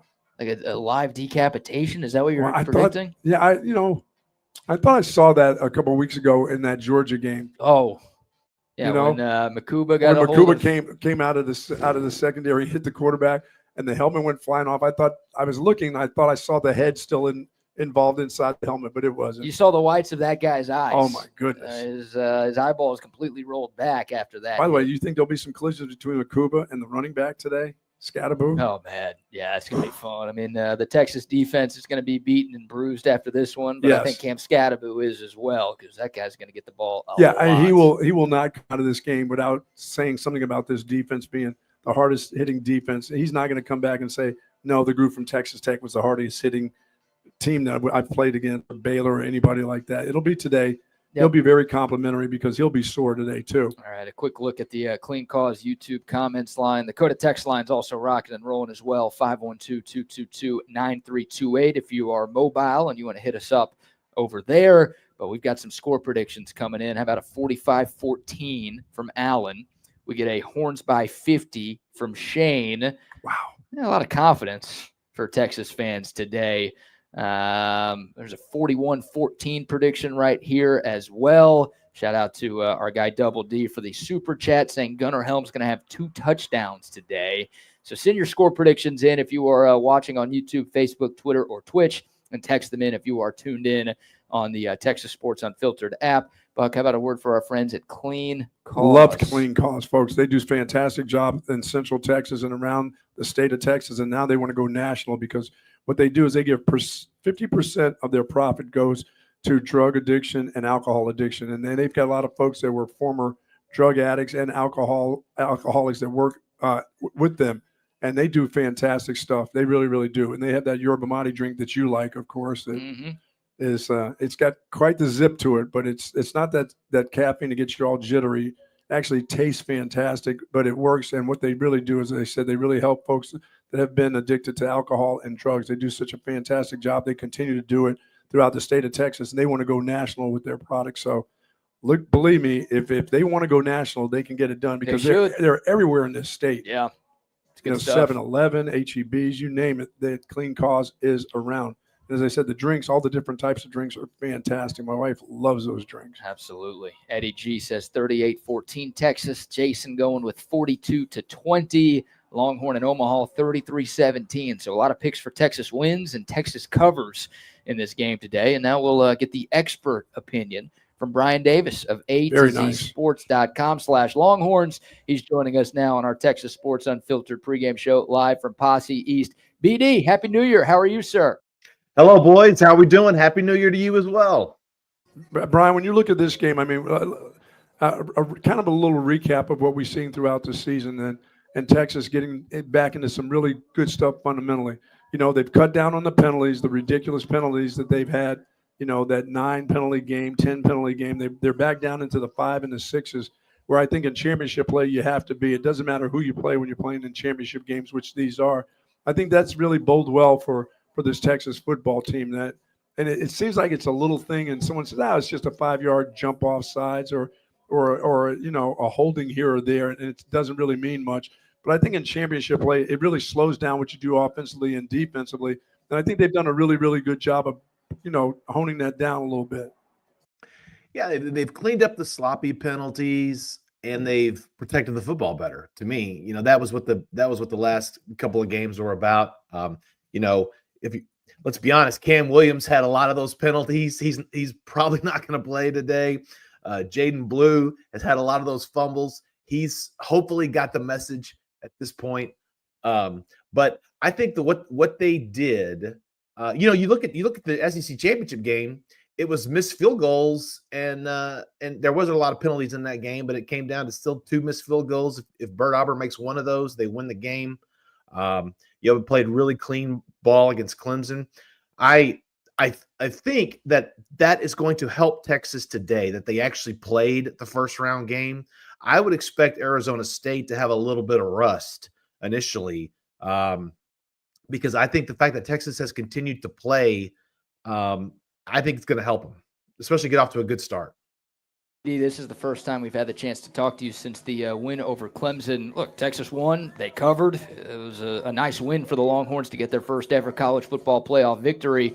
But I'd argue it was the worst defensive performance of the year for the Horns, especially in the secondary. Did you see anything in that win over Clemson that concerns you, or do you think that was just a little bit of an anomaly for this Texas D?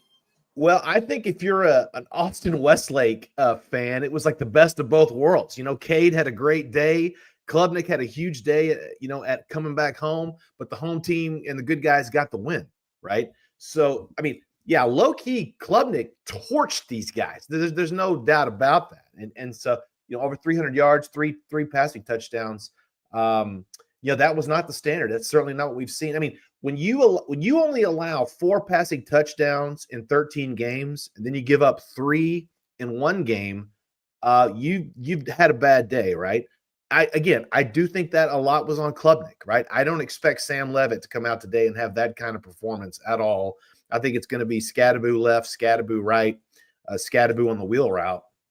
But no, I thought it was interesting too that Michael Taft said that Jahdae Barron was one of the first ones to call him at 10 o'clock that night and said, "Hey, man, that wasn't very good today." And so I think they realized pretty quickly that they had to step it up. Yeah, Brian, when you look at this, you and I, we look at the run game and how Texas does in the run game. This team has come an awful long way from what happened in the beginning before the season even started, losing 2 guys before the season started. I was telling BK, most of the times, if you got 4 good runners, that's fine. I don't think this university and this football program will be without 6 runners next year. You can find a couple more dudes in the portal, or you can find some other running backs in the state of Texas, but you can't get caught shorthanded again. It's worked out, and I never thought it would work out as good as it's worked out. I thought Trey Weisner was going to be a sufficient running back to back up Jaden Blue, and they could survive, and it would be about survival. But now this group is thriving on the run game. And they won't get caught again like this. It won't happen again. There's just too many great runners in the state that you can find it at whether they're 2 stars or 4 stars or 5 stars. There'll be some kids that want to come here and play running back at the university. But what do you think of this run game as time has gone on? Well, I've been impressed at how consistent it has gotten down the stretch. To me, one of the biggest moments of the season, in my estimation, was the way that they closed out Arkansas with the big drive, which included a 4th and 2 conversion by Quinn there. The 15-play running drive against Kentucky. They ran the ball to close out A&M. They ran the ball to close out Clemson. And if you'd have told me in September that's how it was going to go, I wouldn't have believed you, right? I just would not have believed that's what would have happened, right? I think it's a combination of the offensive line play. Hats off to Trevor Gooseby, the way he has stepped in for both Kelvin Banks and Cam Williams. I expect we'll see Gooseby again today at right tackle. But, you got to give it up to these guys. Weisner, he had back-to-back career highs in November. Jaden Blue, in my estimation, Buck, I think for a guy to have fumble problems, to know that he landed in the coach's doghouse and to sort of work his way out of that during the season, I think hats off to him. I think that shows a lot of character on his part. And so, Jarrett Gibson is another guy that I think I'll be interested to see if he can get more touches. We're all hyped up on recruiting about let's get the 5-star whatever. I think in the state of Texas, you don't need the number 1 5-star guy. Let's just you can find some 4 and 3-star guys that want to work hard and get after it. And I'm with you. Texas will find some more running backs for next year. Yeah, Brian Davis from A to Z Sports.com joining us. You can find his work for free at A to Z Sports.com/Longhorns. BD, you brought up the name Cam Scabo. I think he instills a little bit of fear in anybody. The guy finished 5th for the Heisman Trophy race a couple of weeks ago. Is there anything else outside of Cam Scabo that really scares you about this matchup today for Texas? No. No, I mean, I just don't. I think it's a I don't mean to distill Arizona State and the Big 12 champs down to one thing, but I think it's a one-player team. I think if you could stop Scabo, you win the game, right? If Texas goes out and does their normal thing of just moving the ball, Quinn, nobody blows up on themselves out there. If they control Scabo, Texas wins and Texas covers. I really do think it's that simple because Arizona State, they may be the 4 seed, but I don't think they're better than Clemson. Right, I think Clemson is better than Arizona State. So, I'm not going to sit here and say that Texas will blow the doors off these guys. I tweeted this morning because I saw in the Athletic that sharp bettors are all over Arizona State plus 12.5. So, Arizona State is very good in the turnover margin department. They're very good at causing turnovers, and they don't turn it over themselves. So, what do super important people know that we don't? I don't know. But I do think Texas wins comfortably today by double digits. I mean, if they play the same kind of game Penn State played last night against Boise, where they limit the great runner to, heck, if he got 100 yards, but you put it in the hands of the quarterback and the quarterback just had to make some outstanding plays, you win that game. I mean, you can win the game and you can win, as BK said, you can be a great team by winning and covering. But this is one of those deals here. If you stop the running back and force the quarterback to have to beat you, I don't think the quarterback can beat. Now, he can keep you in a game, but I don't think he can actually beat you. I don't think he can put up enough numbers, and I don't think you'll have the ball long enough because Texas will have the ball themselves, and they will have drives. I don't think they can outscore them. They can't get in a shootout with Texas. There's no way. Yeah, and I gotta be honest. I don't understand what Sam Leavitt was thinking, kind of throwing down the gauntlet and talking smack about I'm the better quarterback. I'm going to prove it. I don't know about that, Doc. I don't know what you're doing, right? And then, I'm sure you guys saw it. You talked about this, but at Peach Bowl Media Day, he was asked about it, and he says, "Well, not all controversy is bad," and it's like he sort of enjoyed that went viral, and it's like, dude, you can be an Instagram influencer later in life. It's fine, but I wouldn't be talking smack about the opposing quarterback when you're the underdog. So that's just me, though. What do I know? There's been a lot of smack talk. I think it's almost Arizona State trying to convince themselves that they have a chance in this game, like hyping themselves up to believe that they're good enough to run with. Yeah, it was very similar to what Boise was doing all throughout the week, saying, "Hey, don't just keep not believing in us." And I'm like, okay, I don't believe in you. I don't believe you're going to beat Penn State. How's that? I don't believe in you plus 11.5 either. Yeah. Well, the thing about it, around that crap. Exactly. The thing about it, guys, but going back to what you're saying, to me, this game is very simple. It's almost like when you're playing a basketball game. The star is going to get his stats. Okay, just don't let anybody else go off on you. Right? That to me is what it is. Cam Scabo probably going to have 100 yards rushing today. He's probably going to have some big catches out of the backfield. Just don't let some other people you've never heard of, look like All-Americans today, and Texas is probably just fine. Yeah, Brian, putting the cart before the horse here, but it's not my horse, so I don't give a shit. Who would you rather see in the next round? We've got, obviously, Ohio State and Oregon playing in the Rose Bowl. We know the winner of the Peach Bowl will meet the winner of the Rose Bowl in Arlington next Friday. If you had your preference of opponent in the semifinal, who would you rather the Longhorns see?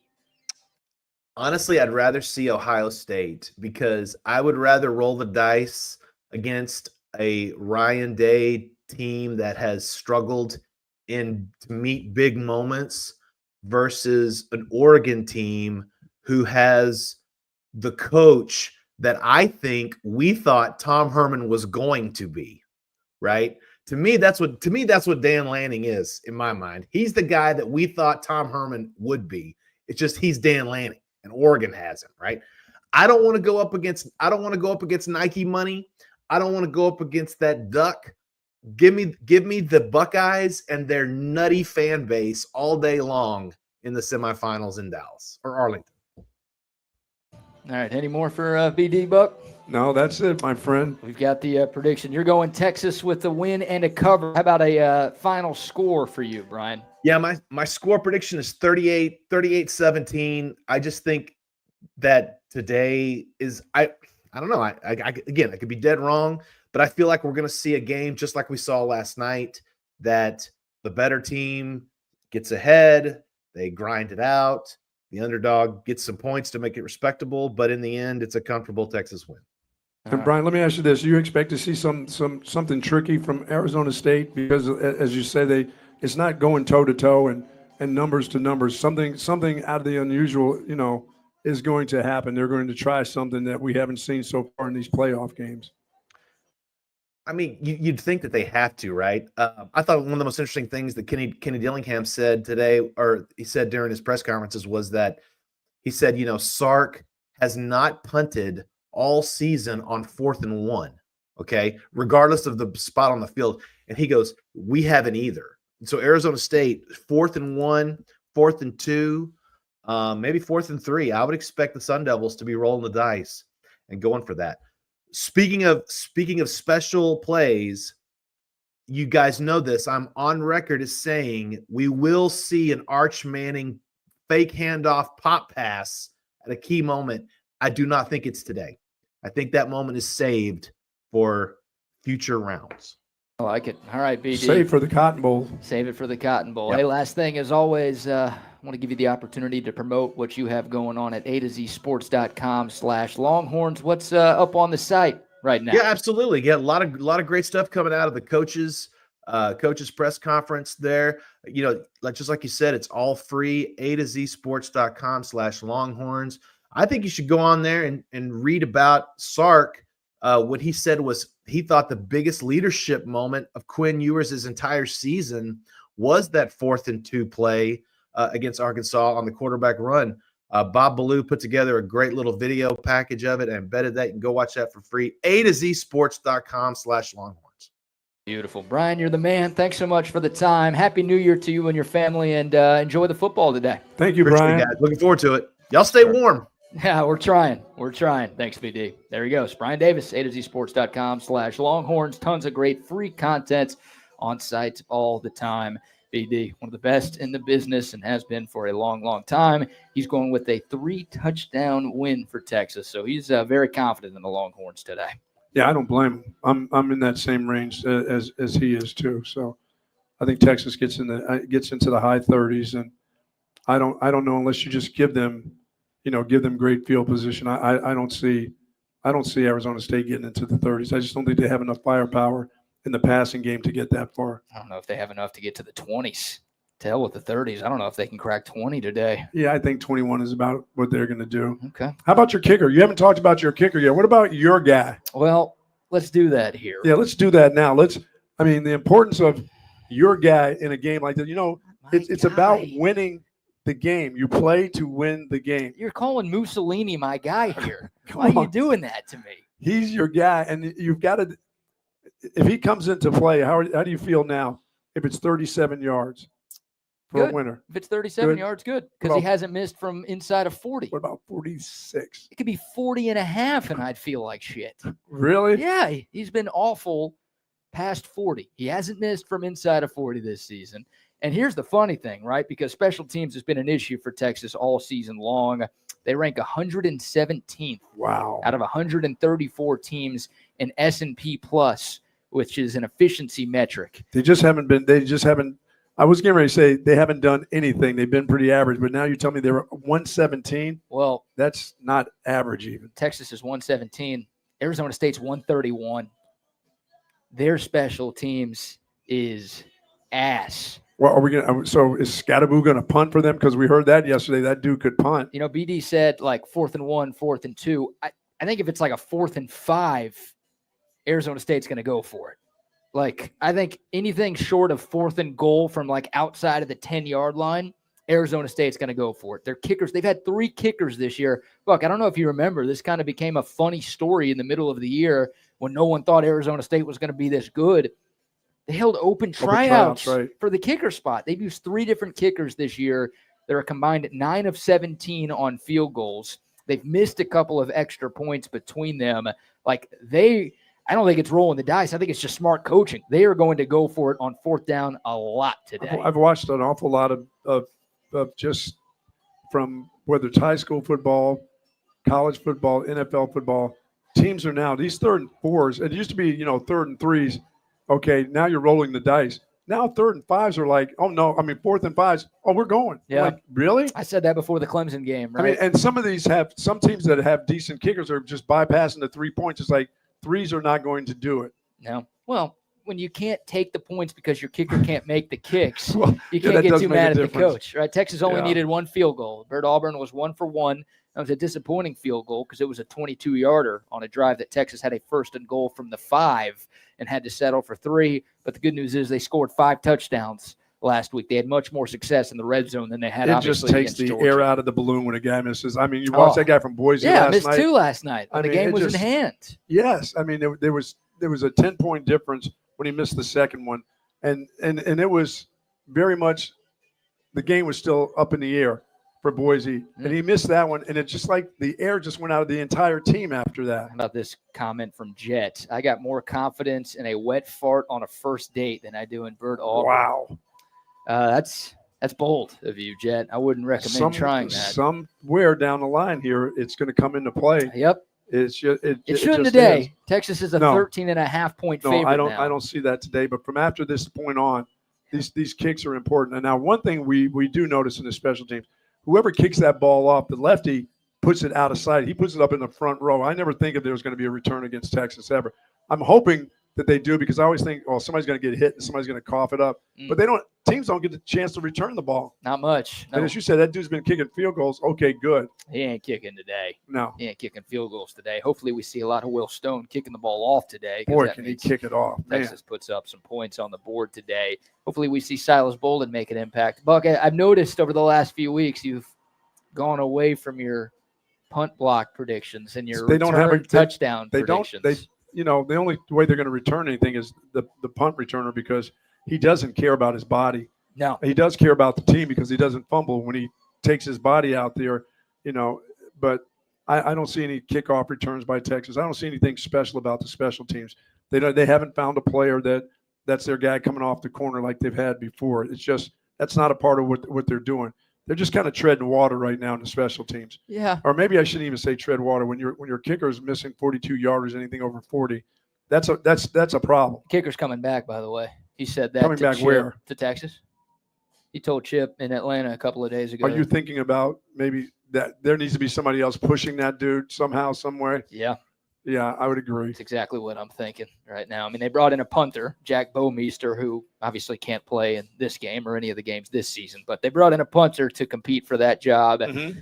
Whether it's Will Stone or somebody away from the program, I wouldn't hate some competition for Verde Auburn because as good as he was last year, hasn't clicked for him this year. And once again, it hasn't I can't say it hasn't cost Texas. It cost him an SEC championship. It didn't cost him in the regular season. It didn't cost him against Clemson, but it did cost Texas in the SEC title game. So well, when your special teams coordinator, has done such a good job, and then you get to a year where you're playing in championships your first year in the SEC, your special teams got to be somewhat special. But as I said, there's nothing special about it. They're not making a lot of mistakes. I guess if you call missing field goals not a mistake. No, those are mistakes. Those are mistakes. Yeah, that those things are costly. And their punting is, 36 yards a clip. You got to get better. They have to get better at that. This is not a championship special teams. No, it's not. They're going to have to win it with their offense and their defense. But they have a player on special teams that can make a difference. That guy returning punch is scary. He scares everybody. But you know what? He catches it. He does. And whether he gets blown up or not, that's on him. He catches it. Sometimes he dives to catch it. Yeah, but he doesn't let the ball bounce around. He's done a great job of not letting balls. He seems to find out where that ball is going to drop, and he's there. Yeah. And if he has to do it on a dead run and continue not calling fair catches, I don't want to see him get blown up. I don't want to see those shoulder pads laying on the ground. No. You know? He's small, too. And, yeah, he's not a big dude. No, he's not. And he takes an awful lot of chances, but he's got great hands. So keep up the good work. Absolutely. Shout out to our friends at Top Gun Rentals and Lawn Equipment. Hey, our friends at Top Gun are here to help you tackle any job that you may have. You're not doing much today, but maybe you've got the rest of the week off. Weather's kind of nice. If you got some stuff you need to get done around the house, our friends at Top Gun offer an extensive selection of rental equipment for everything you need, from small home jobs to large construction sites. They've got all of the biggest brands like Steel, Hustler, Toro, Walker, DeWalt, and more. Our buddy Brandon Mars, he's going to hook you up. Great dude. And they are Austin's #1 source for all of your equipment rentals, sales, and supplies. And it's been that way since 1996. 2 Austin area locations, one in Anderson Square up north, the other in Buda down south. It's topgun.net. Top Gun will shoot you straight. Very nice. All right, before we get back into Texas, Arizona State, Buck, we got to do some scoreboard updates brought to you by Moonshine Patio Bar and Grill. Obviously, no college football games going on right now. Texas and Arizona State will be playing in the first of 3 games today, and that game kicks off in a little more than an hour. But we do have 2 other games today. I want to get your predictions on the Rose Bowl first. We'll go in chronological order here. Okay. So you've got the 8-seed Ohio State taking on the 1-seed Oregon in a rematch of what was maybe the best regular season game of the year in college football. Ohio State, the lower seed, but a 2.5-point favorite. I think on yesterday's show, you were picking the Bucks. Are you sticking with them? Yeah, I'm sticking with Ohio State. I picked them to be the #1 team in the nation and win the national championship. I'm still sticking with that. Okay. I think the Buckeyes are playing their best football right now. Now, and I don't believe it any longer are they trying to protect their coach, and they love their coach and protect his job for the following year. I think their coach has got his gig. I don't think they're going to fire him no matter what, unless they just get blown out today by Oregon. I think it'll be another classic game between the two. But I think I'm picking Ohio State. I think they're playing their best ball right now. And they're not playing for anybody. They're just playing for themselves, and they're that talented. They're pretty damn good. Yeah, they're pretty good offensively and defensively. I expect them to beat Oregon by touchdown today. They spent a lot of money putting that roster together this season. Whatever it takes, it's starting to work right now, I believe. It worked against Tennessee in round 1, that's for sure. And speaking of those games, BK, before you get to the next game, can we now not hear from South Carolina fan and Alabama fan anymore? Can Nick Saban quit blowing the horn for his old team at Alabama, and Feinbaum and the rest of these guys blowing the horn of how great the SEC is?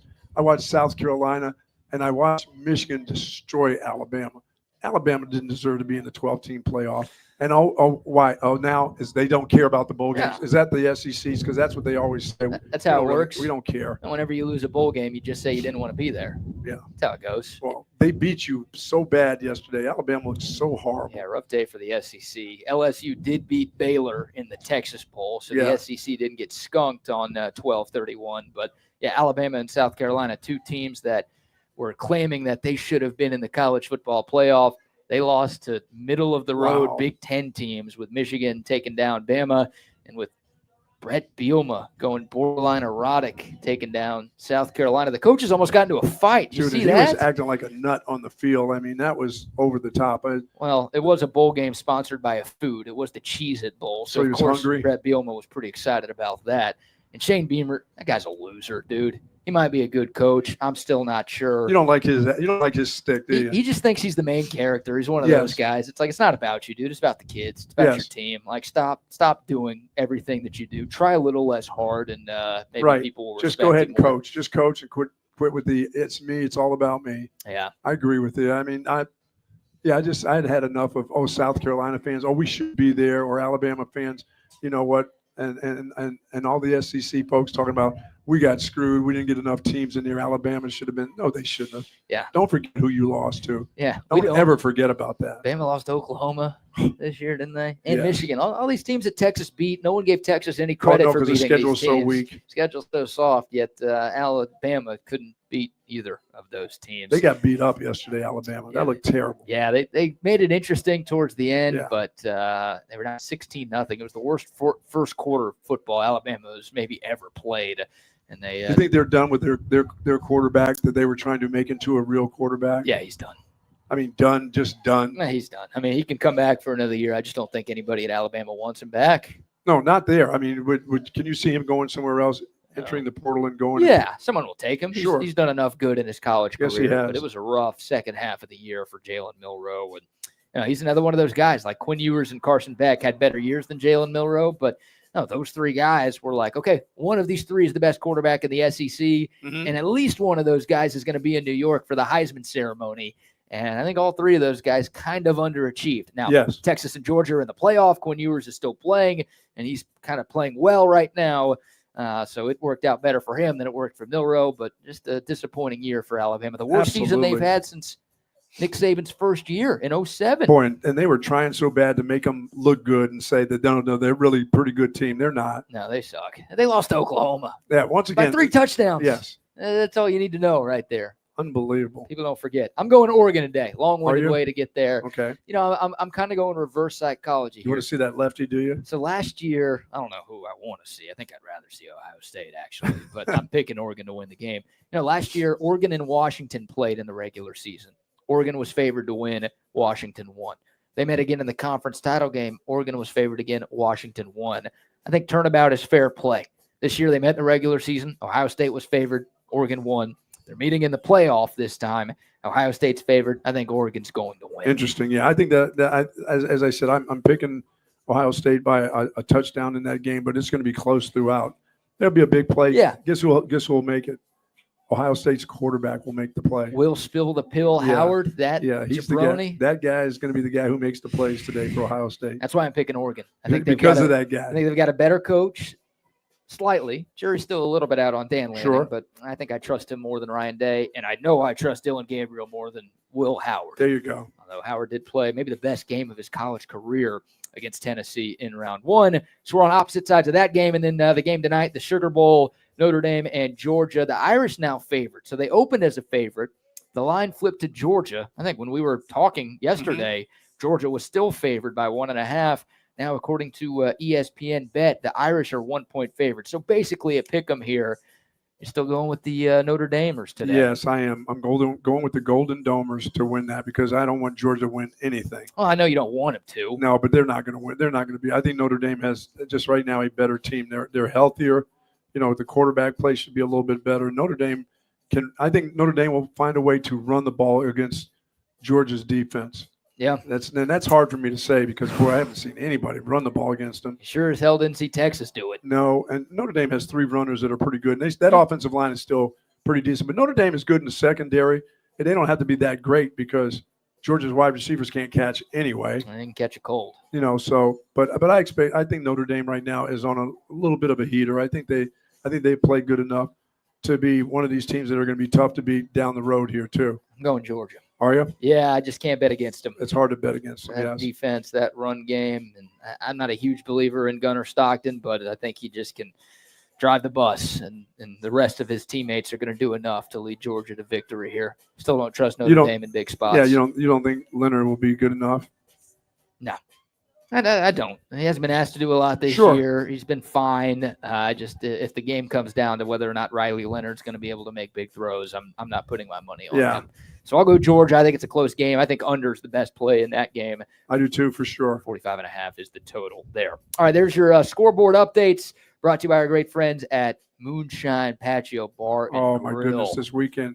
Get ready to head on down there. Upcoming weekend on Sunday. Sunday brunch is magnificent there. Anytime is good there. The food is fantastic, but Sunday brunch, very, very special. Absolutely. Very special. It's weird. It's a Wednesday. We got college football today. It's a Wednesday. I'm not entirely sure what's going on.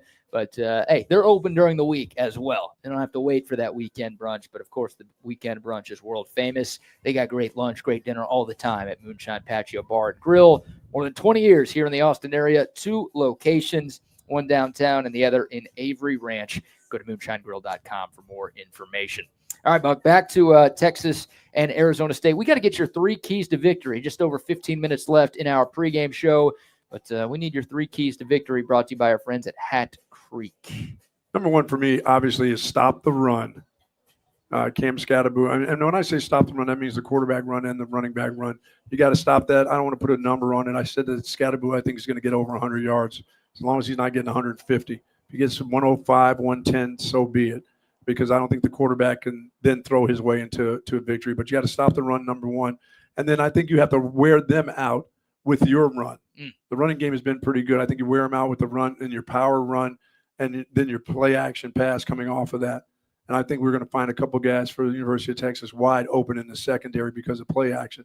Because, for Arizona State, they're going to have to take some chances and putting some people at up close too. Yep. They're going to blitz guys from all different angles in situations. But I think we'll find out that Sark will throw the ball at times when we're not expecting, where we think that he's going to run the ball. It may be first down and things like that where he goes and takes some chances. So I think the play action pass will come off of this. And I think you have to wear them down with your run game. And number 3, secure the football. This team's pretty good at taking the ball away from you too. Yep. They're one of the leaders in the nation. So that means the running backs, the quarterbacks, and wide receivers. And I'll say this for Texas.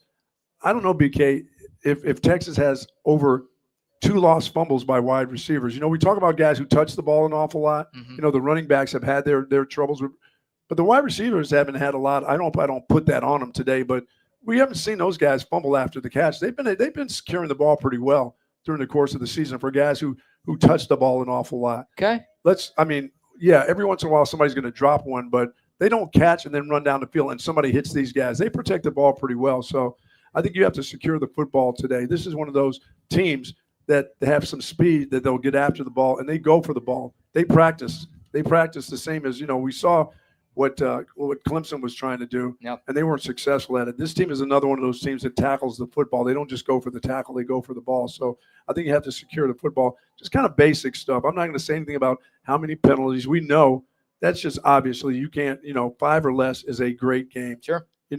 6, 7, 8, 9 is a bad game. I don't know who's officiating the game today. Big 10 refs. Okay. Better than Big 12. Better than ACC. Take the Big 10. Maybe better than the SEC too. So yeah, low bar. Yeah, I'm just thinking that I'm not going to worry about penalties. I think this part of this season we know that 5 or less is a fantastic game. You start getting up there 8 to 10, that's going to be a problem. Yeah. But ball security will be important today. For Quinn Ewers in that pocket, ball security will be important because they're coming from all angles today. Yeah, they have to. Yep. Here's the stat about the turnover margin. Arizona State is plus 14 in that category this year. That is top 5 in the country. And, of course, Texas 122nd in the nation in turnovers with 23 on the year. Arizona State has forced 22 themselves this season. Now, Texas only won against Clemson. They only had 2 penalties against Clemson. It's a big part of why they absolutely win and why the offense played its best game in a long time. They didn't shoot themselves in the foot a lot. If they avoid doing that today, then I think they are going to be more than okay. Hey, by the way, the other team holds too. Do they call it, though? No, they don't call it. They just let them get away with it. They just let them go. That seems to be how it's worked here. I like those. Bucky's 3 Keys to Victory brought to you by Hat Creek Burger Company. Mm-hmm. About more than 25 locations of Hat Creek now. They started as a food truck behind Star Bar on West 6th. Now they're all over the great state of Texas. But despite their rapid growth, the mission has remained the same. They're all about good food, good fun, and good folks. That's what you get with Hat Creek Burger Company. Check out their world-famous burgers, fries. Love the shakes. The shake. Oh, can't have the shakes. I'm on a pitch count now when it comes to sweets. Well, your New Year's resolution? Oh, my doctors go and check out my intake. Your doctor, your wife?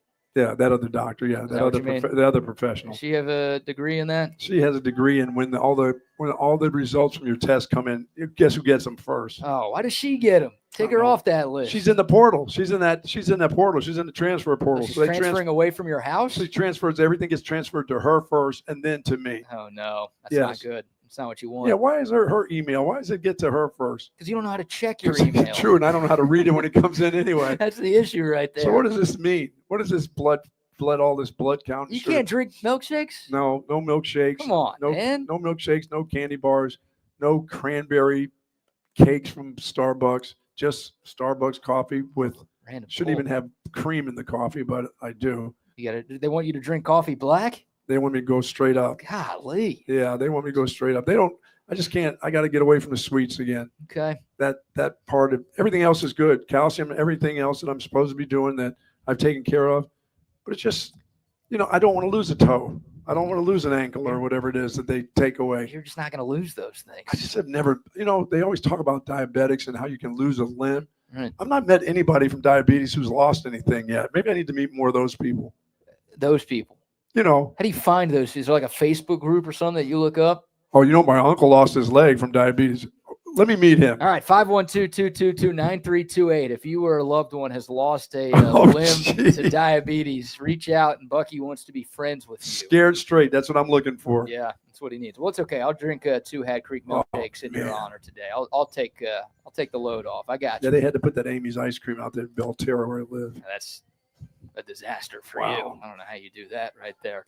All right, the 3 keys to victory. I'll give a few more keys, kind of following off what you said. Look, the secondary's got to be better. These aren't really keys to victory. These are like they just have to be. Well, they need to clean up from Clemson. Like they did a lot of good things against Clemson, but there are 5 things that I wrote down that weren't good enough against Clemson. They might be good enough today, but like to win a national championship, which is obviously the goal for this team, that's now 3 wins away from doing that. The secondary's got to get better. Right. Brian Davis mentioned it.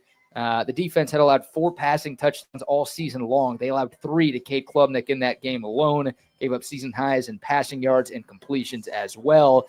Number 2, Manny Muhammad. Like, that's a whole separate one right there. Manny Muhammad was a big part of why the secondary struggled. We know he's good. We know he's capable of being better than what he was against Clemson. They're going to go after him. Arizona State saw that on film. They're not throwing to Jahdae Barron. Oh, yeah. Well, they're not going against the Thorpe Award. Why would you? No. That's a bad move right there. So they're going to try to get after Muhammad again. Can he handle his own on his side of the field? That's number 2. Yeah. And I'm not being vague when I say stop the run. You know what I mean. Square up the whole works. It's not just stop it. Everybody wants to stop the run. But when I say that, I mean you got to be in the right tackling form. You can't get, you got to gang tackle this dude, and you got to be able to, you got to dish out some punishment to him, because you got guys that can dish out some punishment back to him. Can't be a one-way street where that guy, every time he runs, he's hurting one of your guys. You got to be able to put some punishment on Scabo also, too. Absolutely. And he's not been hit like this. And you got to tackle well. That's definitely a key. I mentioned short yardage offense earlier. Texas just 1 of 4 on 4th down against Clemson. Also had a 1st and goal from the 5 and couldn't punch it into the end zone. I'd like to see that get better. Number 4, the third quarter continues to be a problem for Texas. Now, they did score. They kicked a field goal in the third quarter last week. That's the first third quarter points they've had in 4 games. Wow. But they only got 3. They were outscored 7-3. And, oh, by the way, Clemson had the ball, and they were driving to start the 4th quarter in a drive that ended with a touchdown. How about this? Texas has been outscored 38-6 in the last 5 third quarters. So they're getting out to big leads, which is great. They're 4-1 in those 5 games, which is great. But I don't know what it is, Buck. We talked about it before Clemson, and they didn't figure it out. They still suck. Can't take a shower at halftime. Take a shower? What are they doing in there? They can't take a shower and then leave their equipment. Take their equipment off and put on street clothes. It's not that time yet. Playing Fortnite? Yeah, it's not time to play Fortnite. It's Mario Karts? You got to continue to play football. Don't take a shower. Just leave your filthy, sweaty stuff on. Maybe don't leave the field. Yeah. Hey, they're in the dome, right? They're in the dome. What do they need to go to the locker room for? I don't know. They don't have to avoid Bevo. There's plenty of space since Bevo he's not making the trip there. again. Huh? No, hashtag free Bevo. Are we going to hashtag free Bevo if there's a national championship game? They won't let it happen, will they? I don't think so, because it's at the same place where Bevo wasn't allowed in the SEC title game, and the same place he's not allowed today. So I do think if Texas wins and they play next Friday in Arlington, we will see Bevo. Oh, Bevo will be in Arlington. Oh, yeah. Jerry wants that guy, or Jerry Jones wants that guy. They want him crapping all over the field. I don't know if they want that. They want it. They got to have it. They want Bevo. They prefer him crap somewhere else. I think they've got that bucket with the OU logo on the side. Maybe crap in that OU bucket right there. Number 5 things that need to get better for Texas today: the drops from the wide receivers. Right? They had 10 in the regular season. That's 12 games. 10 drops, 12 games. Really good. They've had 8 in the last 2 games. 6 of them against Georgia, 2 of them against Clemson. 1 of them turned into the 1 interception. Yeah, the pressure's a little bit different every game now. Yeah, like you got to stop dropping the ball. I don't know why that's become an issue, but it's become an issue for Texas, and it can't be if this team's going to win a national championship. I need Mr. Moore to get back on his game. Mr. Moore? Yes. Giving him that treatment today? Giving him that treatment, just like Mr. Sorrell's son. Mr. Sorrell's son has been playing well. Yeah, he has been. So those are sort of my 5 things that I'd like to see Texas clean up today. And if they do 3 or 4 of those things, I think they're going to win this one relatively easily. Good news, if you're a Texas fan, I think most people tuning in are double-digit favorites. Are 9-0 in the college football playoff. I know I'm a favorite picking guy. They're also 7-2 against the spread, if that's your thing. And I keep hearing all these people say, all the pressure's on Texas today, right? Texas is favored. They're expected to win. The line's up to 13.5 right now. Everyone's like, all the pressure's on Texas today. Well, the pressure was on Texas against Clemson. Texas won no problem. Mm-hmm. Hell, the pressure's been on all 5 favorites in the college football playoff. The favorites are 5-0 straight up and 5-0 against the spread. Yes. You don't think there was pressure on Penn State? Shit. Ohio State? You don't think there was pressure on them against Tennessee in round 1? What did they do? They were a favorite. They won, and they covered. So that whole all the pressure's on them. Yeah, the better teams right now win the game. The better teams are going to win. Yes. And Texas is the better team here. And I just love hearing Arizona State say they have nothing to lose. Yeah, you do. You got the game to lose, and you can go back to the Big 12 and try to win the championship next year, because next year it will run through Lubbock. All right, Joey McGuire. Just thought I'd say that because Joey McGuire's saying that. All right, Brett Yormark. Yeah, Wow. I think it's hilarious hearing these teams say they have nothing to lose. It's like, you're going to lose a national championship if you lose today. So, and that seems like a decent amount to lose.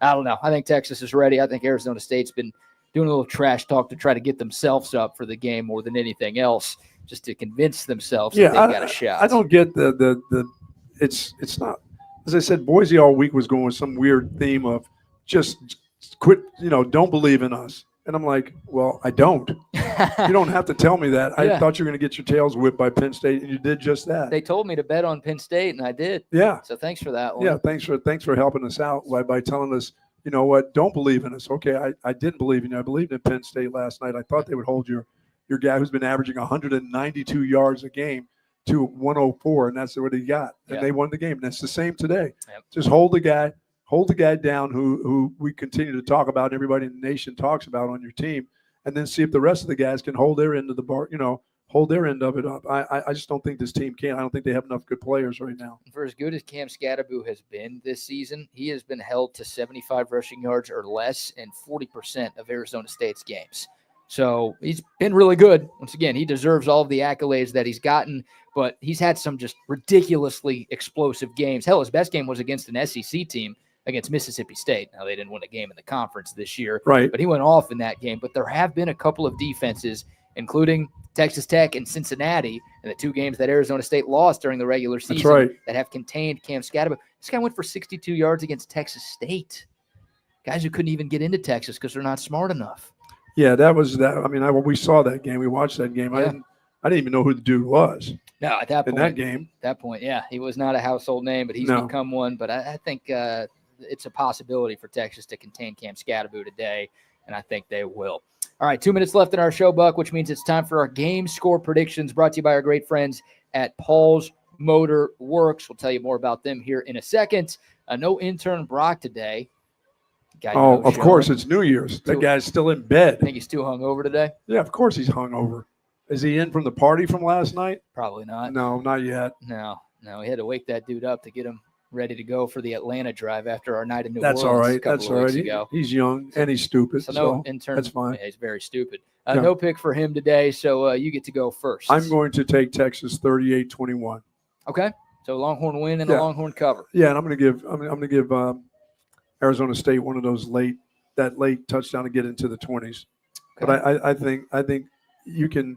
Scabo will get over 100 yards. I believe their quarterback is going to be ineffective when it comes to throwing the ball down the field, but I think he still will be pretty effective when it comes to taking off and running the ball. But I think that the team with the sustained drives will be Texas.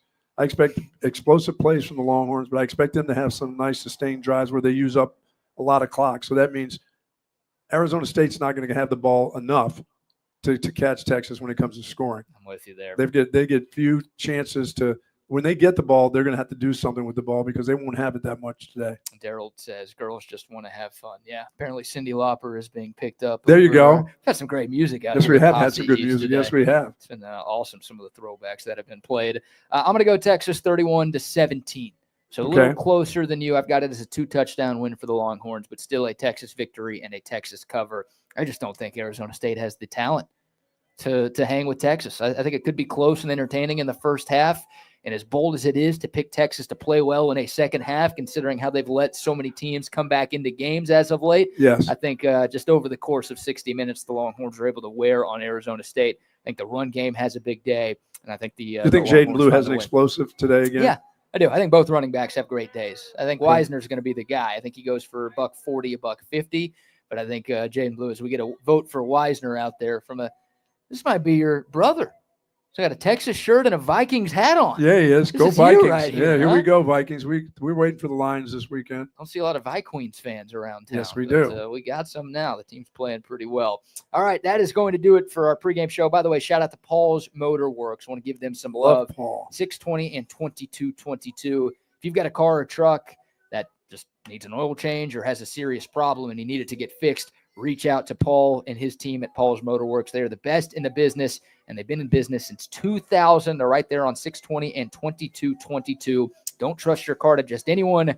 Trust it to the great people, the experts at Paul's Motor Works. Got a call on Paul because Doo-Doo Brown is sitting in the yard, haven't been able to get it started. Doo-Doo Brown. Yep, absolutely. Time to get it to Paul somehow. We got a dog behind us waving goodbye as well. That's how you know it's time to go right Yes, there. it is. Special thanks to Covert Bee Cave and 34 Wine and Spirits, our title sponsors for our pre- and post-game shows. And a reminder, our post-game show with Zay and Rodney will be live as soon as this game goes final on Texas Sports Unfiltered. Special thanks to Posse East for hosting us. This place is finally open. Some folks starting to get here. Yeah. A couple of early morning beers on January 1st. Nothing wrong with that. What a way to ring in the year. Is that the hair of the dog or the dog's hair or something like that? I think that's it. Well, it's not the injection into the goats. No, we're not doing that. We're not doing that. Save that for Vista Ridge. We don't need to be doing any of that weird stuff around here. What a mess. All right. Thank y'all so much for tuning in. Y'all enjoy all of the games today. And the Buck and I will be back Happy with New you Year, y'all. tomorrow. Happy New Year, everyone.